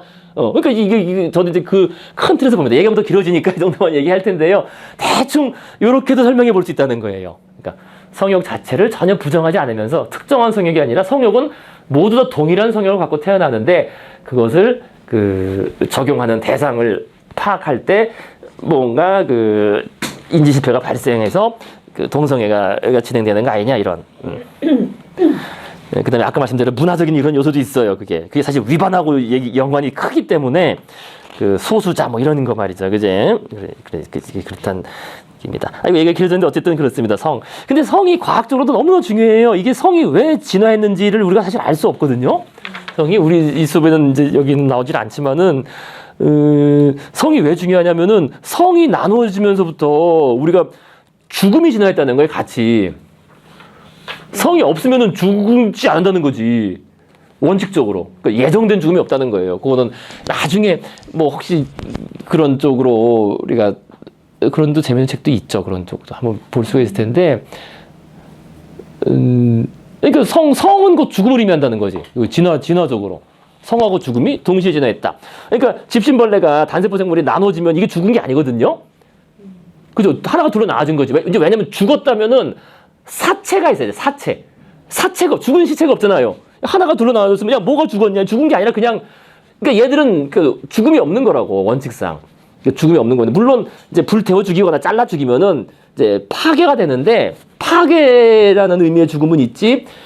죽는 건 아닌 거지. 근데 우리 인간이나 뭐 이제 가장 대표적인 사례가 연어 이런 거 아니겠어요? 연어. 그죠? 연어는 나중에 알 낳고 바로 다 죽어버리잖아요. 이거는 예정된 죽음이라는 거거든요. 그러니까 그 성적인 그러니까 섹스 일종의 그죠? 그 종족 그 자신의 유전자를 보존을 완성을 하면은 목적을 달성했으니까 더 살 의미가 없는 죽어버리는 거죠. 죽는 거죠. 그래서 성하고 그 죽음이 동시에 진화했다. 이런 얘기까지 나오면서 아주 어려운 문제가 돼요. 근데 그러면 또 성은 또 왜 진화했느냐? 성 자체가 나눠지지 않고 그냥 집신벌레처럼 살면 되지. 뭐 등등의 문제에서 아주 복잡한 뭐 재밌는 그런 이제 과학적인 물음들이 쭉 연결되어 있습니다. 그래서 성은 아주 복잡해요. 그래서 지금 그렇지 않아도 복잡해 사실 성이 우리 인간사에서도 그렇고 우리 미학에서도 그렇고 미학의 뭐 50% 이상은 다 성적인 미학인 거죠. 뭐 성. 만약에 성이 없다면은 세상이 어떻게 바뀔까라고 예전에 제가 이제 학생들 리포트를 냈는데 아유 재미가 없어서 그다음에 문제를 안 내고 있어요. 너무나 뻔해. 근데 할 얘기가 없어 오히려. 만약에 성이 없다면은 우리 인간성이 어떻게 바뀔까요? 할 얘기가 없어져 갑자기 다 의미가 없어져요. 다 의미가 없어지고 성이 없이 우리 인간이 단성 생물이었다. 단성 이러면 어떻게 될까 하면은 뭐 없는 거지 말 그대로. 이상하게. 문화적인 거는 진짜 다 죽어버리고. 뭐 없어요. 동기도 없고 뭐. 여기까지 이렇게 오지도 않았을 텐데. 네, 그 성이 지나했기 때문에 모든 게 나왔다고 볼 수 있어요, 사실은. 그러니까 앞으로가 더 무서워요. 진짜. 자, 뭐 이제 계속해서 그 정도 얘기하고요. 이제 계속 가시겠습니다. 성 문제는 워낙 큰 문제고 재밌는 주제고 과학적, 미학적, 뭐 철학적으로. 어쨌든 이 도덕적으로도 참 중요해요. 성의를 꼭 나누거든요. 자꾸 나누고. 자, 그래서 216페이지죠. 216페이지 여기 동성 얘기 좀 했고요. 자, 우리는 생물학적으로 결정되어 있는 것과 단지 사람들이 생물학적 신화를 통해 정당하려고 노력하는 것을 어떻게 구분할 수 있을까? 양자를 구분하기 좋은 경험 법칙이 있는데 그러니까 자연은 가능하게 하고 문화는 금지한다는 기준이다. 생물학은 매우 폭넓은 가능성을 기꺼이 받아들인다. 사람들에게 어떤 가능성을 실현하도록 강제하고 다른 가능성을 금지하는 장본인은 바로 문화다. 생물학은 여성에게 아이를 낳는 능력을 주었고 일부 문화는 여성들에게 그 가능성을 실현하는 것을 이제 의무로 지웠죠. 근데 오늘날의 문화는 이제 꼭 의무까지는 아닌 거죠. 뭐 그런 식인 거죠. 그걸 하는 거에 마냐는 이제 문화가 결정한다는 거예요. 그죠? 생물학은 남자들끼리 성관계를 즐길 수 있는 것이고, 그래서 일부 문화는 그런 가능성을 실현하는 것을 금지하기도 했고, 허용하는 문화도 있는 거고 그렇다는 거죠. 유발하는 계획이 아닐걸? 유발하는 계획이 아니에요. 근데 이제 워낙 이쪽에서도 그런 문제가 항상 문제가 되니까. 문화는 자신이 오로지 부자연스러운 것만 금지한다고 주장하는 경향이 있지만 지난번에 말씀드렸잖아요. 부자연스럽다는 이 말 자체가 그죠? 그 자연스럽다 그래서 자연적 사실이 아니고 그죠? 그 말하는 사람의 가치가 포함된 말이다. 그 말씀드렸죠, 그죠? 지난번에 기억나세요? 그 지난번에 그죠? 그 말씀드렸는데요, 그죠? 사실 가치 어쩌고 얘기하면서 그죠?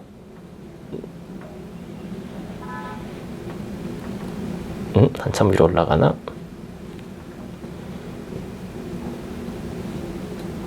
아름답다. 예.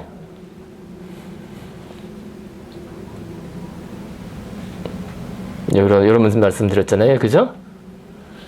여기 아닌데? 이게 아니라. 여기구나. 여기구나.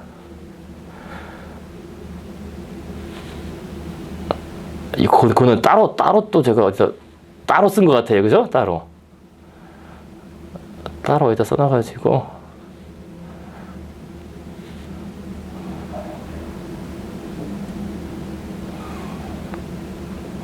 아이고, 못 찾겠다.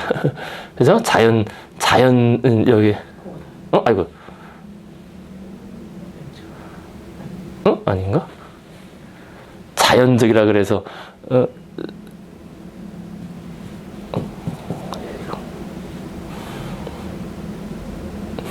찾겠는데. 그냥 너무 이거, 그러니까 넘어갑시다, 그냥. 어쨌든 자연스럽다 그래서 꼭 팩트가 아니다. 그죠? 그래서 문화는 자신이 오로지 부자연스러운 것만 금지한다고 주장하는 경향이 있지만 생물학적 관점에서 보자면 그러니까 사실 부자연스러운 것이란 없다. 그러니까 가능한 것이라면 그게 무엇이든 처음부터 그러니까 자연스럽다는 게 그러니까 자연적으로 될 수 있으니까 그냥 가능한 거겠죠. 그죠? 이건 어려운 말 아닙니다, 사실은. 그죠? 그러니까 우리가 말하는 그 말이 우리가 말의 문제라는 거예요. 말하는 사람이 벌써 이미 특정한 규범을 가지고서 자연스럽다, 부자연스럽다 그 말을 쓴다는 거죠. 그 얘기죠. 그래서 정말로 부자연스러운 행동, 그러니까 자연 법칙에 위배되는 행동은 아예 존재 자체가 불가능하므로 금지할 필요가 없다. 그래서 수고롭게 실이 남자에게 광합성을 금지하거나 여자에게 빛보다 빨리 달리지 못하게 하거나 음전화를 띤 전자가 서로에게 끌리지 못하도록 금지한 문화는 하나도 없었다. 이거 금지한다 금지하는 게 아닙니다. 지난번에도 이제 말씀드렸어요. 이거.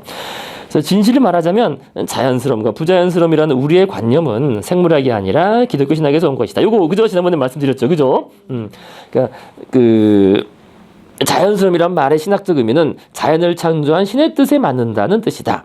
기독교 신학에서는 신이 인간의 몸을 창조할 때 사지와 장기가 특정 목적을 수행하게 하려는 의도를 가졌다고 주장한다. 그래서 우리가 사지와 장기를 신이 마음에 그랬던 목적에 맞게 사용한다면 그것은 자연스러운 활동이고 신의 의도와 다르게 사용한다면 부자연스러운 것이다. 그러니까 이게 그죠? 이거 아까 나왔던 것처럼 그거잖아요. 그죠?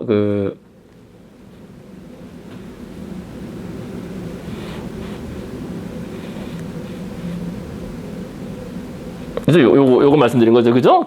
그래서 이렇게 기독교, 그러니까 전통적인 사회에서는 그죠? 자연 법칙을 신의 명령이라고 생각해요. 그때 말씀드린 거죠. 그죠? 그러니까 빛이 있어야 한다.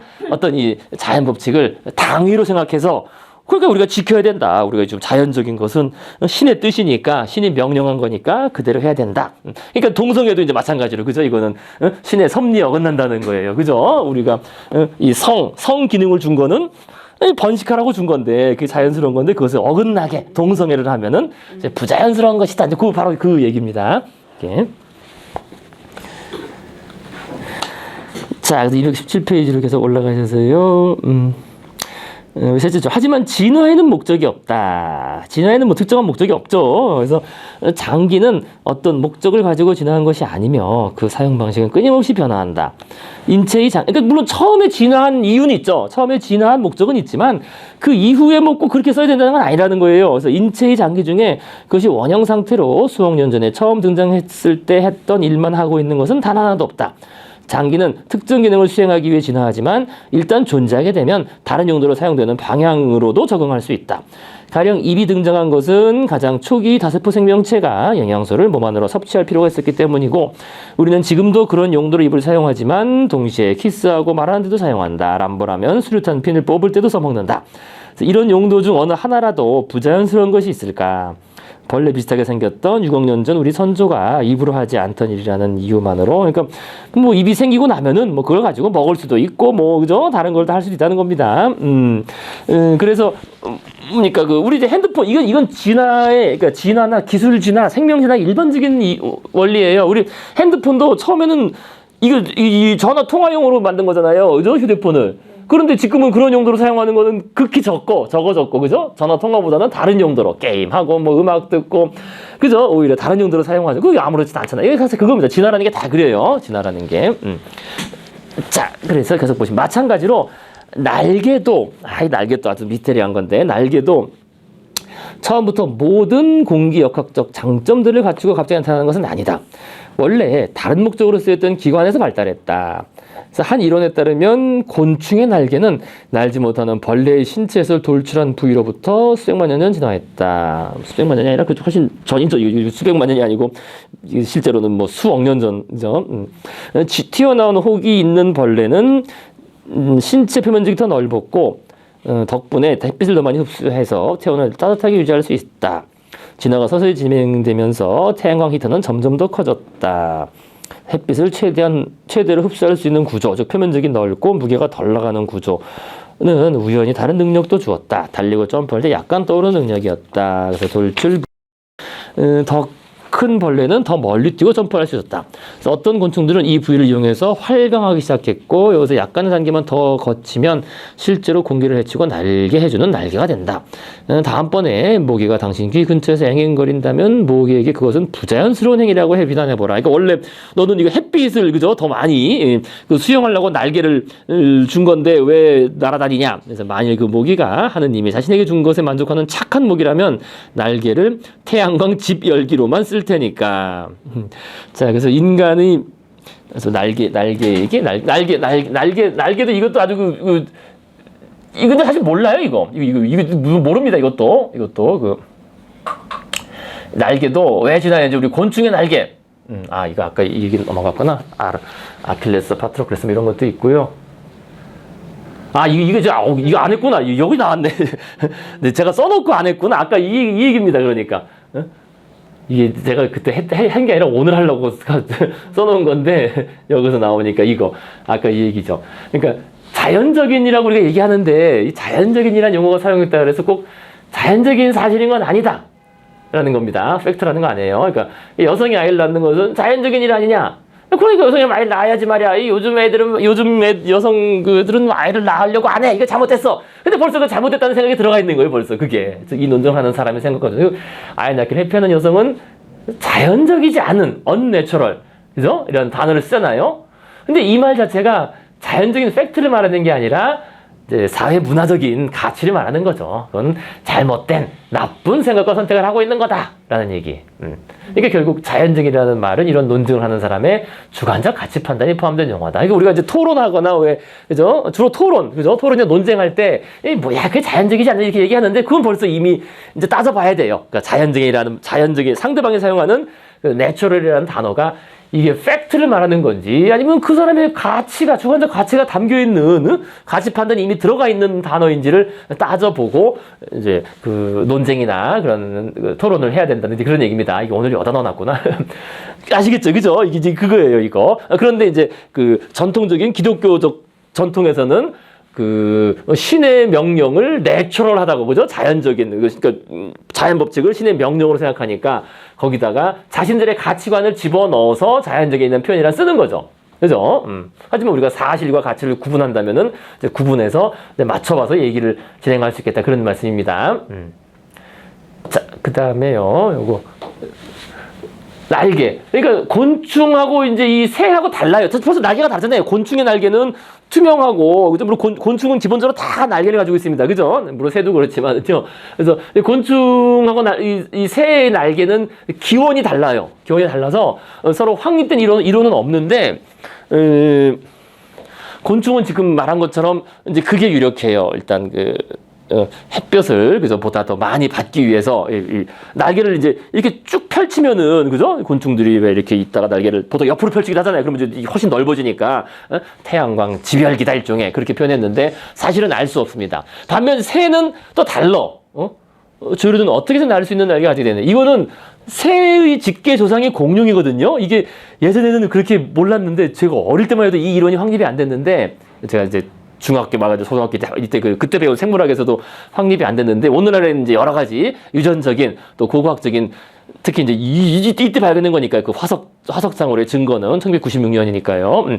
발견돼서 이게 공룡이 이게 원래 깃털이 있는 공룡들이 많았다는 거예요. 뭐 다는 아니고 다는 아니지만요. 파충류라고 해서 다 비늘만 있는 게 아니라 비늘이 결국 깃털이 된 거죠. 비늘의 그 재질과 깃털의 재질이 똑같아요. 재질은 똑같거든요. 그 파충류 비늘하고. 그래서 원래 조류의 직계조상인 공룡이 원래 깃털이 이런 깃털이 있는 공룡들이 있다는 거예요. 딱 보면 뭐 거의 뭐 새지 뭐 그죠? 새인데 그러면 이제 얘들은 공룡 중에서 공룡이 다는 아니고요. 공룡도 이제 크게 막 나뉩니다. 뭐 수강용 무슨 용 막 나뉘는데 그 중에서 큰 부류가 깃털을 보통 진화시켰고 이제 그것이 이제 새의 조상이 된 것 같은데 근데 그럼 얘들은 또 왜 깃털을 가졌느냐? 그죠? 얘들은 왜 깃털을 가졌느냐? 그럼 걔네는 공룡 중에서도 파충류가 아니고 조류. 이게 파충류예요. 파충류는 이제 조류가 된 거지. 이제 근데 조류가 된 거죠. 파충류가. 그러니까 파충류가 큰 파충류들이 다 이제 멸종을 하면서 하늘로 날아오른 파충류만 살아남은 겁니다. 파충류보다는 네. 포유류에 가깝게 느껴져 조류는 뭔가 좀. 그렇긴 해요. 그 인지 기능상으로도 그렇긴 해요. 이 인지 기능상으로도 이거 뭐 시켜보면은 학습 능력도 달라요. 조류는 좀. 네, 뛰어납니다. 조류는. 자, 그런데 사실은 이제 기원은 직계조상은 파충류예요, 이게. 그러니까 옛날엔 따로 분류했어요. 따로. 파충류, 조류, 따로. 근데 그게 아니라, 파충류가 조류가 된 거구나. 날아오른 거구나. 그렇게 이제 우리가 알 수 있겠다는 겁니다. 물론 그 파충류, 원시 파충류에서 포유류도 나왔죠, 포유류도. 자, 그래서 어쨌든 얘들은 이제 이 깃털을 가지고 있는데, 이제 일부 꽤 많은, 그러니까 오늘날 생각하는 것보다, 그러니까 예전에 생각했던 것보다 꽤 많은 공룡들이 야, 깃털이 있었다. 이제까지 공룡 화석이 잘못된 거다라는 얘기가, 이렇게 다시 그려야 된다, 공룡들을. 이게 깃털이 있는 거거든요. 근데 얘들은 그럼 왜 깃털이 진화했느냐? 이제 처음 나온 이론은 그거예요. 체온 보호용이다. 체온을 보호하는, 깃털이 이제 생기면은 체온을 보호하기 좋으니까 체온을 보호하고, 그러다 깃털이 커지면서 이제 새가 된 거다라고 하는데, 근데 그것은 단순하고 그것보다는 딱 보기엔 뭐 같아요? 아까 말씀드린 그 문제예요, 바로. 이게 또 깃털이 진화한 이유가, 그리고 깃털이 그렇게 화려하고 크게 커지고 날개가 될 정도로 커질 정도라는 거는 단순히 보호용이 아니라 성선택, 공작의 꼬리처럼. 이게 성이 그 중요한 거예요, 성. 이게 이 성선택용으로, 이게 화려하게 되면서 성선택용으로 화려하게 점점 커지고, 그리고 공작의 날개처럼 커지다 보면은 그게 이제 날 수 있게 되는 거지. 단순히 보호용 가지고는 부족하다는 거예요. 그 정도 커지려면은. 그래서 얘들은 아마 성경쟁, 성선택에서 점점 깃털을 키우고 화려하게 이게 화려하잖아요, 벌써 깃털 자체, 그죠? 화려하게 이렇게 가다가 그것이 이제 새의 날개처럼 커져서 진화하게 된 거 아니냐라는 게 이제 한 가지 유력한 가설입니다. 그래서 공룡의 깃털은 성선택과 연관되지 않느냐라는 게 유력해. 화석을 보면 네. 무슨 색이었는지도 알 수 있어요? 그러니까 이제 나름 이렇게 짐작을 한 거겠죠. 이 사람들은 그거를 화학 성분 분석을 통해서 나름 짐작을 한 걸 텐데요. 그러나 뭐 알 수는 없죠. 그걸 정확하게 알 수는 없죠. 그래서 그래 지금 말씀드린 색이 또 엄청 중요해요. 이게 색하고 이 성하고 우리 죽음하고 아주 다 밀접히 깊이 연관되는 그런 주제가 되겠습니다. 과학적으로. 근데 아직 모르는 게 많지만 또 있잖아. 성을 뜻할 때 한자로도 뭐 그죠? 색을 쓰죠. 색. 칼라. 그러니까 곤충 그러니까 꽃이 그 화려하게 그 꽃도 색이 또 결국엔 그 성적인 유혹 아니에요. 그죠? 결국에는 곤충들을 유혹하고 다 정해져 있고 과일도 색이고 다. 뭐 이런 단어를 쓰잖아요. 그러니까 성이 나누어졌기 때문에 그러니까 예전에 한 10억 년 전쯤에 성이 나누어졌기 때문에 이제 색깔이 다 이렇게 화려하게 된 거예요. 우리 지구가. 성이 나눠지고 그냥 단세포 생물이었다 이러면 이제 이게 색이 이럴 일이 없죠. 특별히 그냥 자연적인 색깔밖에 없었겠지. 네, 한편으로 보면 그래요. 그래서 참 아주 재밌고 복잡한 재밌는 얘기. 그래서 참 이게 20세기에는 잘 몰랐어요. 그런 게 얽히지 않았는데 이제는 좀 뭔가 종합적인 그림이 좀 나오죠. 조금 완벽한 이론은 아직 없지만은요. 그렇게 됐습니다. 자, 그래서 우리가 그거까지 읽고 잠깐 쉬겠습니다. 마지막 문단 있잖아요. 그거. 그러니까 인간의 성기와 성행위에도 똑같은 멀티태스킹이 적용된다. 그래서 성관계는 당초 출산을 위해 진화했고 구의 행위는 잠재적 짝의 적응도를 측정하는 방법의 하나로서 진화했다. 하지만 오늘날 많은 동물이 이 두 가지를 다양한 사회적 목적들에 이용한다. 그러니까 다른 목적에 이용한다는 겁니다. 아까 핸드폰처럼요. 그래서 자신의 작은 복사본을 만드는 것과는 거의 관련이 없는 목적들이다. 예컨대 침팬지는 정치적 유대를 강화하고 친밀한 관계를 만들고 긴장을 완화하는 데 성관계를 이용한다. 이것이 부자연스러운가? 뭐 이런 거예요. 이런 거고. 그렇고 뭐 그냥 이 정도까지 일단 하고 하시고요. 하겠습니다. 아까 말씀드린 것처럼 핸드폰 생각하시면 쉬워요. 그래서 핸드폰 생각하시면 생물학적인 원리도 쉽게 이해할 수 있습니다. 처음에 진화한 대로 꼭 사용되는 게 아니라 정말로 다양한 목적으로도 활용된다 그런 얘기입니다. 자 이제 계속해서요. 이제 보시겠습니다. 뭐 그 뒤는 이번 할리가 이런저런 견해를 소개하고 있는 그 정도라서 어렵지 않습니다. 218페이지. 그러니까 생물학적 성과 사회적 성. 그러니까 생물학적 성은 섹스라고 하고요, 그죠?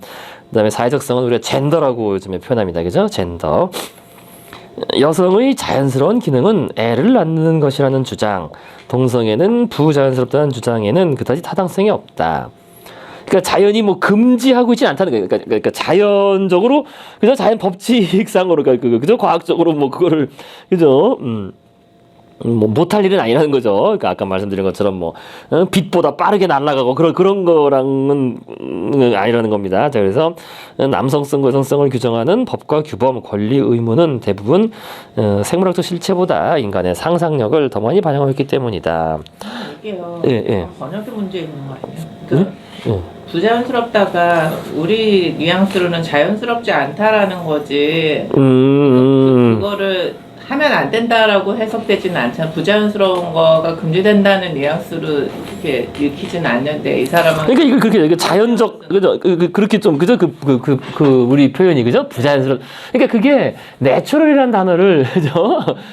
자연적이라고 할 수도 있고, 그죠? 내추럴, 네이처. 그러니까 내추럴 번역도 우리가 자연으로 하기도 하고 본성으로 하기도 하고 그죠? 자연스럽다라고 하는 것도 있고 자연적인. 그러니까 이제 그게 말이 그죠? 그러니까 말씀대로 번역을 근데 그 의미를 살려면 번역이 어떻게 돼야 될까요? 그럼 아주 좀 그죠? 그냥 내추럴이라는 단어를 그냥 갖다 번역한 것 같은데요, 그죠? 그러니까 동성애는 부자연스럽다라는 표현보다는 이거를 뭐 어떻게 되나? 그러니까 자연적으로 불가능한다, 뭐 이런 그죠? 그렇게 봐야죠, 그죠? 자연적 물리적 불가능성. 자연적 불가능성 하고는 상관이 없다는 거죠. 그러니까 자연적으로는 가능하다는 거니까요, 그죠? 자연적으로. 자, 계속 가시면 여기서 생물학적으로 인간은 남성과 여성으로 나뉜다. 호모사피엔스 남성은 X염색체와 Y염색체를 가진 존재이고 여성은 X염색체 2개를 가진 존재이다. 하지만 남자와 여자는 그죠? 맨과 우먼은 생물학적 범주가 아니라 사회적 범주를 지정한다. 물론 대부분의 인간 사회에서 대다수의 경우에는 남자는 남성이고 여자는 여성이지만 남자 여자라는 사회적 용어는 많은 것을 담고 있으며 이것은 생물학적 용어와는 관련이 희박하다. 남자는 단지 XY 염색체와 고환 같은 특정한 생물학적 속성을 지닌 사피엔스를 일컫는 것만이 아니다. 그러니까 남자 그죠? 그 사회적 개념이니까 그보다는 그가 속한 사회가 상상하는 인간의 질서상에서 특정한 자리에 딱 맞는 존재를 일컫는다. 그러니까 그게 바로 남자의 자리라는 거예요. 남자의 역할, 그죠? 사회적 의무, 사회적 역할, 사회적 의미. 그가 속한 문화의 신화들은 그에게 특정한 사내다운 역할, 예컨대 정치 참여, 권리, 예컨대 투표권, 의무, 예컨대 군복무 등을 부과한다. 여자도 마찬가지다. 여자란 2개의 X염색체와 하나의 자궁, 많은 에스트로겐 호르몬을 지닌 사피엔스를 말하는 게 아니라 어떤 상상의 인간 질서에 속하는 여성 구성원을 말한다. 그녀가 속한 사회의 신화들은 그녀에게 독특한 여성다운 역할, 아기를 키운다. 권리, 폭력으로부터의 보호, 의무, 남편에게 복종 등을 부과한다.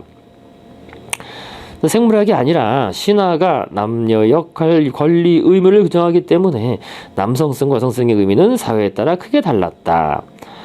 혼동을 줄이기 위해 학자들은 보통 생물학적인 범주인 성과 문화적 범주인 젠더를 구분한다. 성은 남성과 여성으로 나뉘고 그 구분의 속성은 객관적이기 때문에 역사를 통틀어 변함없이 지속되어 왔다. 젠더는 남자 여자로 구분되고 일부 문화에서는 다른 범주로 구분한다라고 하는데 이게 지금 뭘 말하는지 뭘 염두는지 모르지만요. 인도 같은 경우에 뭐 제3의 성 이런 걸 하는 것도 있어요. 근데 그건 종교적인 이야기라서 좀 종교적인 그런 틀에서 얘기하는 거라서 그거를 어거지로 그렇게 봐야 되는지 어쨌든 그렇습니다. 그다음에 소위 남자다운 속성과 여자다운 속성의 내용은 상호 주관적이며 끊임없이 변화한다. 그러니까 상호 주관적이라는 게 우리 그 뇌 신피질의 패턴으로만 있다는 거예요. 그죠? 실제 객관적인 대응, 실제로 존재하는 게 아니라. 그래서 가령 현대 아테네와 고대 아테네에서 여성에게 기대하는 속성은 행동과 욕망, 의상, 심지어 자세까지 큰 차이가 있다. 그래서요, 220페이지로 가시면 그 표가 있는데요. 표, 그죠? 여성, 생물학적 범주, 그 다음에 여자, 문화적 범주 있잖아요. 그러니까 여성, 생물학적 범주는 다 똑같습니다. 그죠? 고대나 현대나 염색체, 뭐 XX 염색체, 자궁, 난소, 적은 테스토스테론, 그다음에 그죠? 이제 많은 에스트로겐, 모유 생산 뭐 다 완전히 같고, 문화적 범주는 이제 완전히 다르죠. 그죠? 과거에는 투표 불가능, 오늘날은 투표 가능, 판사가 될 수 없고 판사가 될 수 있고, 공직 취임 불가 가능, 결혼 상대도 스스로 결정 못하고 오늘날은 스스로 결정하고, 일반적으로 문명이었고 오늘날에는 일반적으로 문명이 아니고, 법적으로 아버지나 남편의 소유였던 반면에 오늘날에는 법적으로 독립된 뭐 완전히 다른 뭐 이런 얘기입니다. 자, 그래서 성은 애들 장난이지만 젠더는 심각한 비즈니스다. 남성의 일원이 되는 것은 세상에서 가장 간단한 일 중 하나다. X와 염색체를 가지고 태어나기만 하면 된다. 생물학적으로 여성이 되는 것도 마찬가지로 쉽다. X 염색체 한 쌍이면 된다. 이와 대조적으로 남자나 여자가 되는 것은 매우 복잡하고 요구사항이 많은 프로젝트다. 어릴 때부터 끊임없이 그 요구하잖아요. 그죠? 그래서 남성적 특질이나 여성적 특질은 대부분 생물학적인 것이 아니라 문화적인 것이기 때문에 어떤 사회도 남성이라고 해서 자동으로 남자로 쳐주지 않고 여성이라고 해서 자동으로 여자로 쳐주지도 않는다. 게다가 이런 자격은 한 번 얻었다고 해서 계속 안주할 수 있는 월계관도 아니다.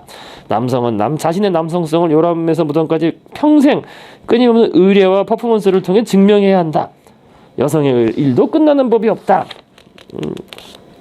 여성은 평생 스스로와 타인들에게 자신이 충분히 여성적이라는 사실을 확신시켜야 한다. 그게 꼭 성공한다는 보장은 없다. 특히 남성은 자신의 남성성을 잃을까 봐 끊임없이 두려워하며 살아간다.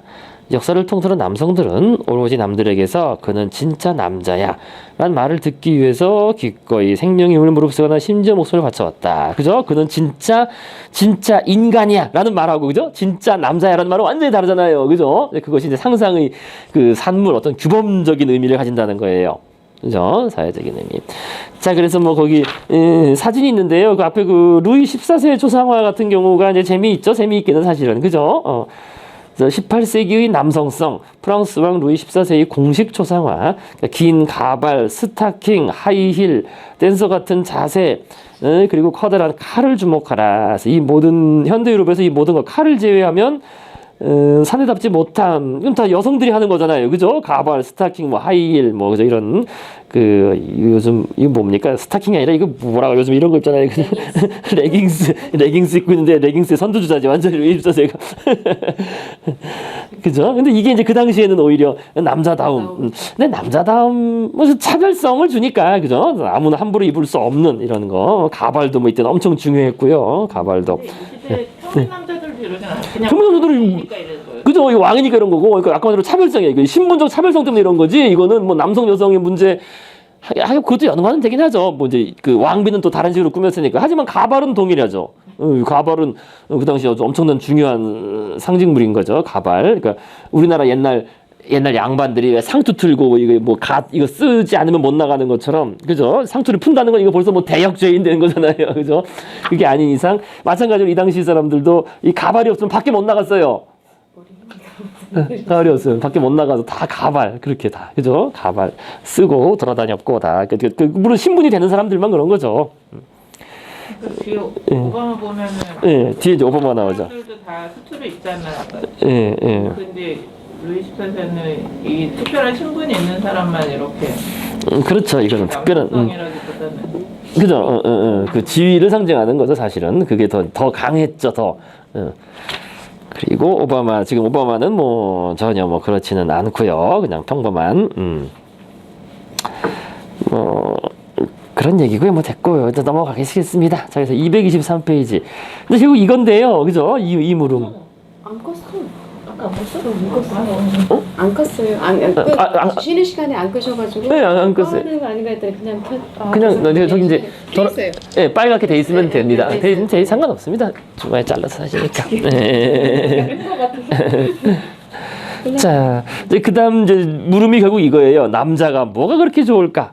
왜 남자들을 선호하고 그러냐? 근데 이게 아까 말씀드린 것처럼 이 답은 없다는 거예요. 왜 그런지 생각해봐도 적어도 농업혁명 이후부터 대부분의 인간 사회는 그죠? 농업혁명 이후고 농업혁명 이전 수렵 채집 때는 모계 사회도 분명히 있었던 것 같아요. 모계 사회도 있었고, 이게 알기 어려운데 어쨌든 그랬던 거로 인정됩니다. 근데 농업혁명 이후에는 이 남자를 여자보다 더 높게 평가하는 그러한 부계 사회였다.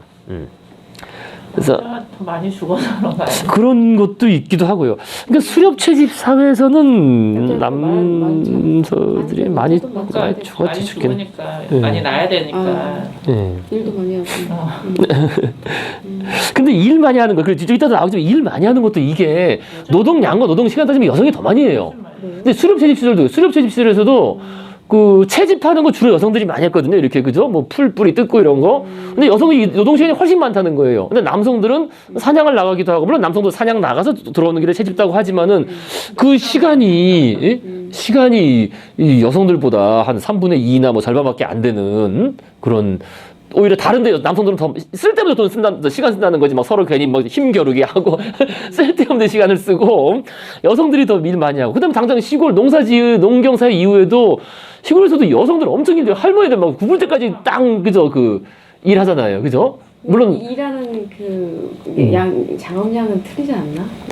물론 그렇죠. 남성들이 이제 정해서 하면은 이제 양을 훨씬 많이 할 수 있으니까 그렇긴 한데, 근데 노동 시간이나 노동 강도를 봤을 때는 어쨌든 뭐 만만치 않다는 거 여성도 사실 그렇잖아요. 그죠? 결코 적다고는 할 수 없는. 그러니까 애를 낳고 기르는 시간의 열외를 빼고는 뭐 여성도 만만치 않죠. 이 농경 사회가. 그죠? 사실은 뭐 남성도 그렇고 여성도 다 그렇지만은요. 자, 그래서 때는 그 모계사회에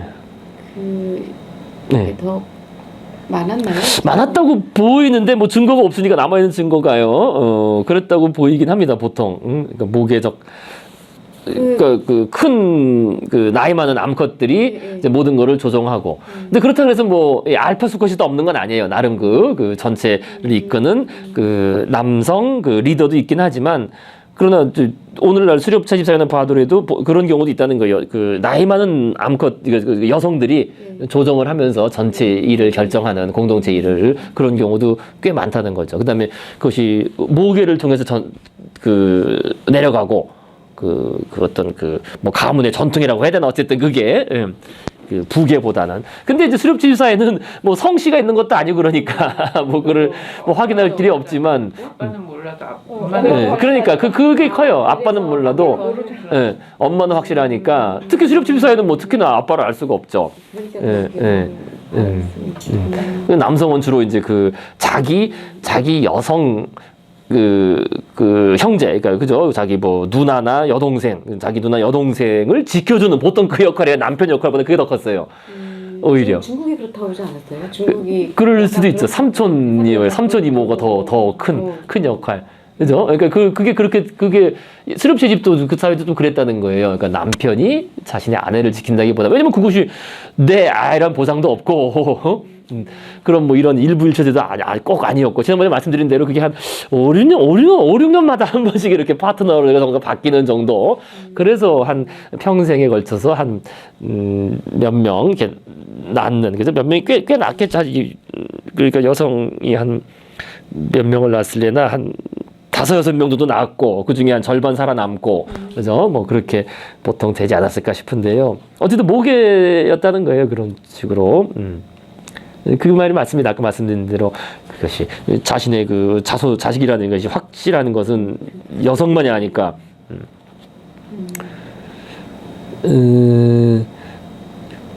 그래서 지금 그쵸, 중요한 말씀 드렸는데 여기 좀 안 나오긴 하는데 그걸 하나 확립하기 위해서 이것이 남성들이 엄청 횡포를 부리긴 하는 거예요, 사실은. 자신의 자손이 자신의 자손임을 확립하고 증명하기 위해서 뭐 정절관념, 그죠? 정조관념 이런 걸 막 뒤집어 씌우고 뭐 그죠? 다른 그러니까 여성을 자신의 소유물로 더 그죠? 다른 남성 접근 금지. 왜냐면 그 유전적인 그 자신의 그죠? 고유함을 증명해야 되니까. 근데 남성 확인할 수가 없으니까. 근데 재산은 내 자식한테 물려. 예, 예. 그래서 그런 장치가 엄청 문화적으로 그런 장치가 엄청 많아졌다는 거죠. 특히 농경사회 이후에 특히 더 그런데요. 그런데, 그러나 이제 그것이 아무리 그래도, 그런 면에서 여성이 우위에 있는 거죠. 그런 면에서는. 자, 그래서 제가 보시겠습니다. 그래서 북의 사회였는데요. 농경사회 이후에는 주로 대부분 다 거의 다 그죠? 한 사회가 남자와 여자를 무엇하고 규정하든 남자가 되는 편이 언제나 더 나았다. 그래서 북의 사회는 남자에게 남성적으로 생각하고 행동하라고 가르치고 여자에게는 여성적으로 생각하고 행동하라고 가르친다. 감히 남녀를 구분짓는 경계를 넘는 사람은 예의 없이 처벌하지만 가르침을 따르는 사람에게 동등하게 보상하진 않는다. 남성적이라고 평가받는 속성들은 여성적이라고 평가받는 속성에 비해 더 높은 가치를 부여받고 여자다움의 이상을 구현한 구성원은 남자다움의 이상에 비해 얻는 것이 더 적다. 여성의 건강에 투자되는 자원은 더 적고 여성은 경제적 기회도 정치 권력도 이동의 자유도 더 적게 지닌다. 젠더는 이상한 경주와 같아서 어떤 투자들은 아무리 경쟁해봐야 겨우 동메달만 딸 수 있다. 여성들이 이제 그죠? 그래서 어떤 그 유리천장 같은 게 있다는 거예요. 그래서 물론 알파의 지위까지 올라간 여성이 한 줌 있기는 했다. 이집트의 클레오파트라, 중국의 측전무후, 유일한 여자 황제죠 중국에서, 영국의 엘리자베스 1세 등등. 하지만 이들은 규칙의 존재를 증명하는 예외에 해당한다. 엘리자베스 여왕의 치세였던 45년 내내 모든 의원들은 남자였고 육군과 해군의 모든 장교는 남자였고 모든 판사와 변호사, 주교와 대주교, 신학자와 사제는 남자였으며 모든 의사와 외과의사, 모든 대학과 칼리지 학생과 교수도 남자였고 모든 시장과 주 장관, 거의 모든 작가, 건축가, 시인, 철학자, 과학가, 음악가, 과학자 남자였다. 뭐 그렇다는 얘기입니다. 자, 그래서 224페이지 가부장제는 거의 모든 농업 및 산업사회에서 표준이었다. 가부장제는 정치적 격변에도 사회적 혁명, 경제적 대변화에도 끈기 있게 버텨냈다. 예컨대 이집트는 수십 세기에 걸쳐 수없이 많이 정복당하여 아시리아, 페르시아, 마케도니아, 로마, 아랍, 맘루크, 터키, 영국 등에 이제 돌아가면서 점령당했죠. 이집트는. 그러나 이집트 사회는 늘 가부장제를 유지했다. 이집트는 파라오의 법, 그리스 법, 로마 법, 무슬림 법, 오스터만 제국법, 영국 법의 통치를 받았지만 이 모든 법은 진정한 남자가 아닌 다른 모든 사람들을 차별했다. 가부장적 법이었다는 거예요. 법 자체가. 그래서 가부장제는 너무나 보편적이기 때문에 우연한 사건에 의해 촉발된 모종의 악순환의 결과일 수가 없다. 심지어 1492년 콜럼버스의 미 대륙 상륙 이전에도 미 대륙과 아프로아시아의 대부분이 가부장제 사회였다. 그러니까 이후 수천 년간 두 대륙이 전혀 접촉하지 않았는데도 말이다. 그죠? 미 대륙, 그리고 잉카 문명하고 마야 문명 말하는 겁니다. 잉카 마야도 거기도 가부장제였다는 거예요. 만일 앞으로 아시아의 가부장제가 우연히 발생한 것이라면 아즈텍과 잉카는 왜 가부장제란 말인가? 남자와 여자의 정확한 정의가 문화마다 다를지라도 거의 모든 문화가 여성성보다 남성성을 가치 있게 여기는 데는 모종의 보편적인 생물학적 이유가 존재할 가능성이 매우 크다. 그 이유가 무엇인지 우리는 모른다. 수많은 이론이 있지만 설득력이 있는 것은 없다. 이거 사실 이론은 없어요. 이론은 없는데 이게 왜 그래? 이게 이제 그 확립된 이론은 없지만 또 성선택과 연관된 문제죠. 결국에 성선택과 연관된 문제인데, 그러니까 남성은 한 번 성공하면은 이게 대박이 난다는 거예요. 대박 심리. 쉽게 말해서. 근데 그게 작용하지 않느냐 이거죠. 대박 심리. 그러니까 남자 얘 하나 제대로 잘 키워놓으면은 얘가 이제 이 씨가 엄청 퍼뜨릴 수 있다는 거지. 근데 여성애는 아무리 잘 키워봤자 애를 낳는 게 한계가 있잖아요. 1년에 나올 수 있는 여성의 한계 숫자가. 그래서 그죠. 우월하기도 하고 어쨌든 그 유전 그러니까 남자들한테 그만큼 자원을 투약하는 이유가 이제 그렇다는 거죠. 물론 실패로 끝날 확률이 더 높지. 사실 실패하는 경우가 더 많죠. 더 많지만 그럼에도 불구하고 수많은 사람들이 오디션에 지원하는 실패할 줄도 알지만 한 번 성공하면 대박 나니까. 그래서 그 성공한 대표적인 인물이 징기스칸이에요. 그래서 오늘날 유전자 결과 발표된 게 징기스칸. 우리 거의 수천만 명이 나눠가지고 있어요. 이 아시아 대륙에서 징기스칸의 그 유전자를 징기스칸 단 한 명으로부터, 그러니까 징기스칸인지는 몰라. 근데 단 한 명의 남성으로부터 나온 유전자를 그 아시아 대륙과 이 전체 우리나라와 뭔가 중국과 그쪽 이란 이쪽 징기스칸 정벌한 지역. 그러니까 그 징기스칸 노래 가사 그런 옛날 노래 가사에도 나와요. 매일 그 여자를 바꿔가면서 정복한 지역의 여자를 매일 그죠? 거기서 갖다 곡물로 바치니까 매일 그 여자들과 그 성공해 가지고서 그 애를 다 낳고 그다음에 또 징기스칸은 좀 일찍 죽었지만 그 제국이 어쨌든 그 자손이 번성할 정도까지는 번성했어요. 꽤 그죠? 오래 남았잖아요. 그 아들들에 의해서 무슨 왕국들 예? 그래서 칸칸칸 나오잖아요. 그러니까 그게 벌써 그래도 한 200년 갔으니까 어쨌든 뭐 단 한 번 뭐 동침했더라도 징기스칸의 아들을 낳은 거, 딸이가 낳은 거니까 그 나름 그쪽에서는 보호를 받고 그죠 공주니까 그래서 알 수가 없는 거죠 정말 정복지에 갈 때마다 다 이제 여자들을 상납받아서 젊고 말 그대로 가장 젊고 가임기에 있는 여성들을 공납받아가지고 했으니까 그래도 이제 아주 일찍 죽지는 않. 그 나이로 따지면 그때로 따지면 뭐 그때 죽은 거예요. 그때 당시로 따지면은 뭐 평균으로 죽은 거죠. 성공 안 돼. 그 있잖아요 자식방. 근데 그게 정말 유전적으로 거의 수천만 해당해요. 수천만 대단해요. 깜짝 놀랐죠. 그래서 지금 이쪽 유라시아 그 해당 지역 정복지 인구의 뭐 10몇 %가 가지고 있다 그 유전자를 걸쳐 있는 거죠. 걸쳐서. 그걸 어떻게 자료를 주지? 유전적인 그죠 그 추적을 통해서 그 특정한 남성의 유전자가 이렇게 그 유전자 지문을 남겼다는 표현을 쓰기도 해요. 근데 물론 이제 그거는 사실 또 이제 과학적으로 또 따져봐야 되지만은 따져봐야 되지만은데 인간이 어떻게 아니 근데 그게 그게 그 자손이 또 다른 사람하고 또 결혼하고 또 낳고 이런 식으로 이제 또 낳고 연결되는 거니까. 결국 그렇잖아요, 그죠? 그러니까 왜 우리가 그런 얘기를 하잖아요. 이게 네가 한 명이면은 엄마 아빠 몇 명이야? 2명이지. 그러면은 엄마 아빠 어디서 왔어? 엄마를 낳은 엄마 아빠이고 아빠를 낳은 엄마. 그럼 위로 올라가면 이제 인구수가 이렇게 조상으로 올라가면 이렇게 되는 거 아니에요? 그렇지만 징기스칸 아니라도 누구 조상 그렇죠. 그렇죠. 징기스칸이 아니라도 그래서 이제 그러니까 이렇게 될 수밖에 없으니까 이게 아니라 사실은 이게 이렇게 되는 거니까 서로 얽혀서 이렇게 혼인 관계 있다는 거예요. 가까운 혼인 관계 다들 얽혔다는. 그래서 한 핏줄이라는 거죠. 어떤 의미에서는 우리 인류는 이게 말이 안 되잖아요. 이게 올라갈수록 더 많아지면 인구가. 그래서 이제 지금 말씀드린 것 좀 말씀 잘하셨는데 그죠? 그래서 꼭 징기스칸이 아니더라도 다른 걸 조사해도 그렇게 될 수도 있는데 근데 징기스칸은 워낙 이제 이게 광범위하다는 거죠. 그렇다는 거죠. 자 그렇습니다. 그래서 왜 그런 말도 있잖아요. 아프리카 이브라는 말이 그냥 나온 게 아니잖아요. 그죠? 현생 인류는 아프리카의 단 한 명의 여성으로부터 다 나이죠. 한 20만 년 전쯤에 있었던 아프리카 이브 그래서 이브라는 말 유전적인 이브인데 그죠? 나왔던 얘기하는 거죠.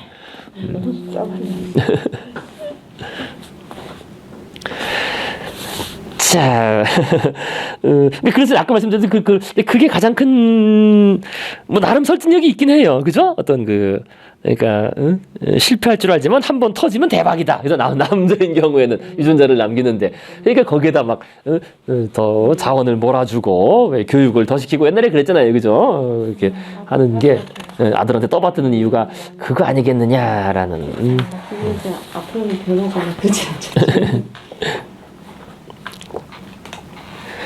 이제 그렇게 뭐 됐고요. 계속 갑시다. 그다음에 이제 근력이라는 이유가 제일 많은 거기 그죠? 근력 그다음에 그게 왜 그러냐? 그래서 가장 흔한 이론은 남자가 여자보다 더 힘이 세기 때문에 더 큰 완력을 사용해서 여자를 강제로 굴복시켰다고 말한다. 이렇게 이제 가장 많이 얘기를 하죠. 그래서 같은 주장을 좀 더 규명하게 펼치는 버전에서는 남자는 힘이 세기 때문에 225페이지 밭갈이나 추수처럼 힘든 노동이 필요한 업무를 독점할 수 있었다고 말한다. 남자는 덕분에 식량 생산을 통제할 수 있었고 이것이 정치적 영향력으로 나타났다는 것이다. 또는 이거 말고 좀 더 이거랑 더 연관된 이론은 그 지키는 거잖아요. 지켜주는 것. 이제 그게 숫사자 같은 경우는 그런 역할을 하죠. 사실 숫사자는 뭐 하는 일이 없어요. 사냥도 다 암사자가 먹이 사냥하고, 그죠? 근데 숫사자는 딱 하나 그 일을 하는 거잖아요. 뭐 하이에나 이런 거 다 침입을 하면 쥐가 나가서 다 이제 처벌하고 이제 하는 거, 그죠? 그런 어떤 그러니까 이것도 인간 사회에서도 남자도 평소에 놀지만 결국 전쟁 나고, 왜냐면 이렇게 농사 짓고 있으면 이제 쳐들어오니까 결국 남자들이 나가서 싸우고 하니까 이제 그래야 되는 거 아니냐라는 이제 그런 얘기를 이제 섞어서 같이 합니다. 이처럼 근력을 강조하는 데는 두 가지 문제가 있다. 첫째, 남자가 여자보다 강하다는 진술은 평균적으로만, 그리고 특정한 종류의 힘에 대해서만 옳다. 일반적으로 여자는 굶주림, 질병, 필요에 대한 저항력이 남자보다 크다. 또한 많은 남자보다 더 빨리 달리고 더 무거운 것을 들 수 있는 여자도 많다. 게다가 이 이론의 가장 큰 문제는 역사를 통틀어 여자는 육체적 노력이 거의 필요 없는 직업, 그죠? 사제, 법률과 정치인에서 대체로 배제되어 왔으면서도 들일이나 수공예, 가사노동처럼 힘든 육체노동에는 계속 종사했다는 점이다. 그래서 만일 사회적 권력의 분할에 육체적 힘이나 지구력에 직접 관련되었다면 여자는 실제보다 훨씬 더 많은 것을 얻었을 것이다. 이보다 더욱 중요한 사실은 인간의 경우 육체적 힘과 사회적 권력 사이에 직접적 관련이 없다는 점이다. 20대 청년들이 연장자들보다 훨씬 힘이 센데도 불구하고 60대의 사람들이 20대들에게 권력을 행사하는 것이 보통이다. 이게 이제 그때 말씀드린 결국 사회적 지능 때문이에요. 사회적 관계를 다루는 그 능력, 그죠? 사회적 관계 맺음에 의해서 권력이 나오는 거지 물리력이 아니라는 거예요. 그죠? 물리력이 아니라. 19세기 중반 엘레베마의 목화 농장주는 자신의 노예 가운데 누구와 레슬링을 벌였어도 즉시 땅바닥에 갈았을 것이다. 이집트의 파라오나 가톨릭 교황이 권투시합으로 선두한 일은 없다. 수렵집 사회에서 정치적 지배를 갖춘 사람은 보통 근육 조직이 아니라 사회성이 가장 뛰어난 사람이었다. 조폭, 그죠? 조직범죄단의 두목을 반드시 가장 강한 사람이 만든 것은 아니다. 두목은 몸소 주먹을 쓰는 일은 극히 드문 연장자죠. 그죠? 할아버지죠, 보통. 그래서 더 젊고 건장한 이들로 하여금 자기 대신 더러운 일을 하게 만들 때가 많다.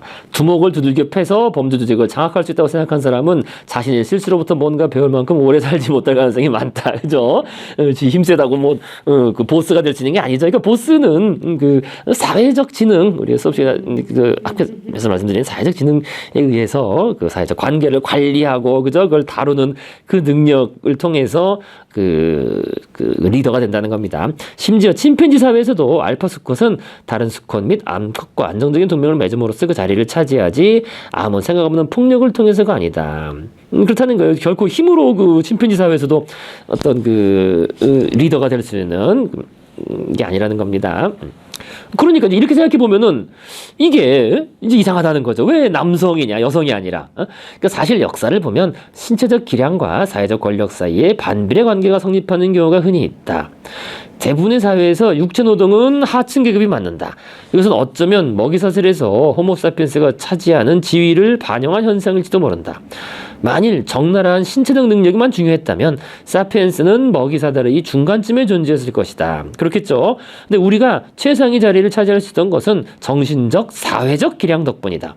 따라서 우리 종내의 권력 사다리도 폭력이 아니라 정신적, 사회적 능력에 따라 결정되는 것이 자연스럽다.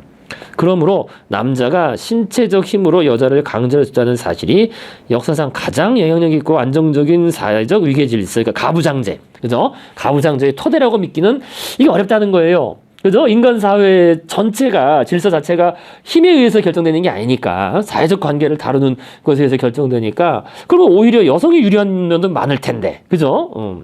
이것이 왜 남성 중심적인 가부장제가 됐는지는 설명하기 쉽지 않다는 겁니다.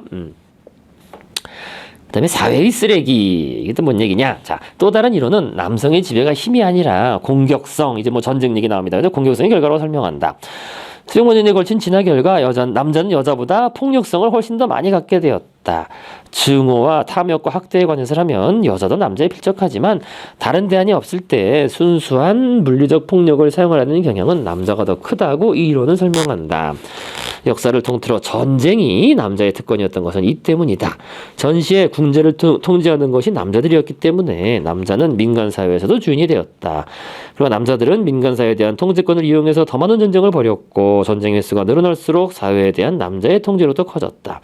이런 대목인 고리는 전쟁이 도처에 존재하고 가부장제가 도처에 존재하는 이유를 둘 다 설명해 준다.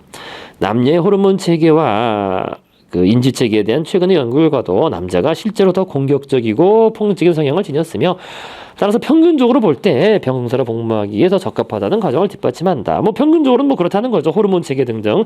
하지만 병사가 모두 남자라고 해서 그러면 이제 전쟁을 관리하고 그 결실을 차지하는 사람도 남자라야 한다는 법이 있을까? 그러니까 실제 싸우는 건 남자라고 하더라도 그러니까 병사, 그죠? 병사는 남자라고 하더라도 그걸 관리하는 거는 그게 왜 남자여야 되느냐? 이것은 말이 되지 않는다. 그죠? 이것은 농장에서 목화를 재배하는 노예가 모두 흑인이라고 해서 농장주도 흑인일 거라고 가정하는 것과 마찬가지이다. 모두 백인인 경영자들이 모두 흑인인 노동자들을 통제하는 것처럼 여성이 모두 장악하거나 부분적으로 참여한 정부가 그러니까 남성 병사들로만 구성된 군대를 통제하는 일은 일어날 수 없었을까? 이것도 가능하다는 거예요. 상상해보면. 그죠? 그래서 사실 역사를 통틀어 많은 사회에서 고위 장교는 병사 계급에서 승진에 올라간 사람이 아니었다. 그죠? 귀족, 부유층, 교육받은 사람들이 자동으로 장교로 임명되었으며 이들은 단 하루도 병사로 복무한 일이 없었다. 나폴레옹의 숙적 웰링턴 공작은 18세 영국군에 들어갔을 때 즉각 장교로 임관되었다. 그는 자신의 지위를 받는 평민들을 소중히 여기지 않았다. 우리는 지상의 쓰레기들을 징집해 병사로 쓰고 있다. 이렇게 말했죠. 이 당시에 뭐 그렇게 생각했어요. 다 병사는 그냥 소모품으로 생각했어요. 다들. 228페이지에서 그는 프랑스와 전쟁하던 시기에 동료 귀족에게 쓴 편지에서 이렇게 말했다. 병사는 가장 가난한 사람들이나 소수민족, 뭐 아일랜드계, 카톨릭신자 같은 이렇게 그저 소외받는 이런 데서 충원되었다. 이들이 군대에서 승진할 가능성은 거의 없었다. 높은 계급은 공작, 군주, 왕을 위한 자리였다. 하지만 어째서 공작 부인이 아니라 공작이어야 한단 말인가? 아프리카에 프랑스 제국을 건설하고 방어한 것은 세네갈인, 알제리인, 프랑스 노동계층 남자의 땀과 피였다. 병사 중에서 명무가 출신의 프랑스인이 차지하는 비중은 극히 미미했다. 하지만 프랑스군을 이끌고 제국을 통치하며 그 결실을 누린 소규모 엘리트 내에서 이들이 차지하는 비중은 매우 높았다. 그러니까 왜 프랑스 여자가 아닌 프랑스 남자들 뿐이었을까? 자, 그 다음에 또 중국도 마찬가지죠. 중국에서는 군을 민간 관료의 지배하에 두는 것이 오랜 전통이었다. 칼이라고는 한 번 휘둘러보지 못한 관리가 전쟁을 지휘하는 경우가 흔했다. 좋은 쇠로 못을 만드는 것은 낭비다. 중국의 속담인데 정말 재능 있는 사람들은 민간 관료가 되지 군에 들어가지 않는다는 뜻이었다. 그렇다면 어째서 이들 관료는 모두가 남자였을까? 여자는 체력이 약하거나 테스토스테론 수치가 낮은 탓에 성공한 관료는 장군 정치인이 될 수 없었다는 주장에는 타당성이 없다. 전쟁을 이끌려면 분명 지구력이 필요하지만 강인한 체력이나 큰 공격성이 필요한 것이 아니다. 전쟁은 술집에서 벌이는 주먹 다짐이 아니다. 고도의 조직과 협동, 유화 정책을 필요로 하는 매우 복잡한 프로젝트다. 근데 이런 건 오히려 여성들이 잘 조직하지 않겠느냐 이런 얘기예요. 그래서 보통 승리의 열쇠는 본국에서 평화를 유지하고 해외에서 동맹국을 구하고 다른 사람들, 특히 적군들의 마음을 읽는 능력이 일반적이다. 따라서 공격적인 야수는 전쟁 지휘관으로서 최악일 때가 많다. 그보다는 유화 정책을 쓸 줄 알고 사람들을 조작할 줄 알고 사물을 다른 각도에서 볼 줄 아는 협동적인 인물이 훨씬 낫다. 제국을 건설한 사람들은 이런 특징들을 갖추고 있었다. 군사적으로 무능했던 로마의 아우구스투스는 안정적인 제국 체제를 건설하는 데 성공하여 자신보다 훨씬 더 뛰어난 장군이었던 율리우스 카이사르나 그죠? 시저죠. 알렉산드로스 대왕이 이루지 못했던 걸 성취했다. 그죠? 오히려 이제 그 시저나 알렉산드로스 대왕은 군사적으로는 뛰어났지만은 그죠? 이 전체를 운영하는 것. 그죠? 이것은 오히려 아우구스투스가 잘했다는 거예요. 그래서 당대에 그를 칭송했던 사람들과 현대 역사가들은 공히 그가 그런 업적을 이룰 수 있었던 것은 과 관용 한마디로 그 사회적 협력을 이끌어낼 수 있는 그죠? 그런 미덕 덕분에 해석하곤 한다. 흔히 고정관념에 따르면 여자는 남자보다 남을 조종하고 유화책을 쓰는 능력이 우월하다고 한다. 다른 사람의 시각에서 사물을 보는 능력도 뛰어나다고 한다. 그래서 이런 고정관념에 진실이 조금이라도 포함되어 있다면 여자들은 뛰어난 정치가나 제국 건설자가 되었어야 한다. 전쟁에서의 더러운 일은 테스토스테론이 가득 찬 단순한 마초들에게 맡기고 말이다. 그래서 대중적인 신화에도 불구하고 현실에서는 이런 일이 거의 벌어지지 않았다. 왜 그런지는 이제 확실하지 않다라는 이제 그런 이야기겠습니다. 자, 그래서 사실 이제 그 이론이 여러 가지 있지만은 이제 확실하지 않다는 거예요.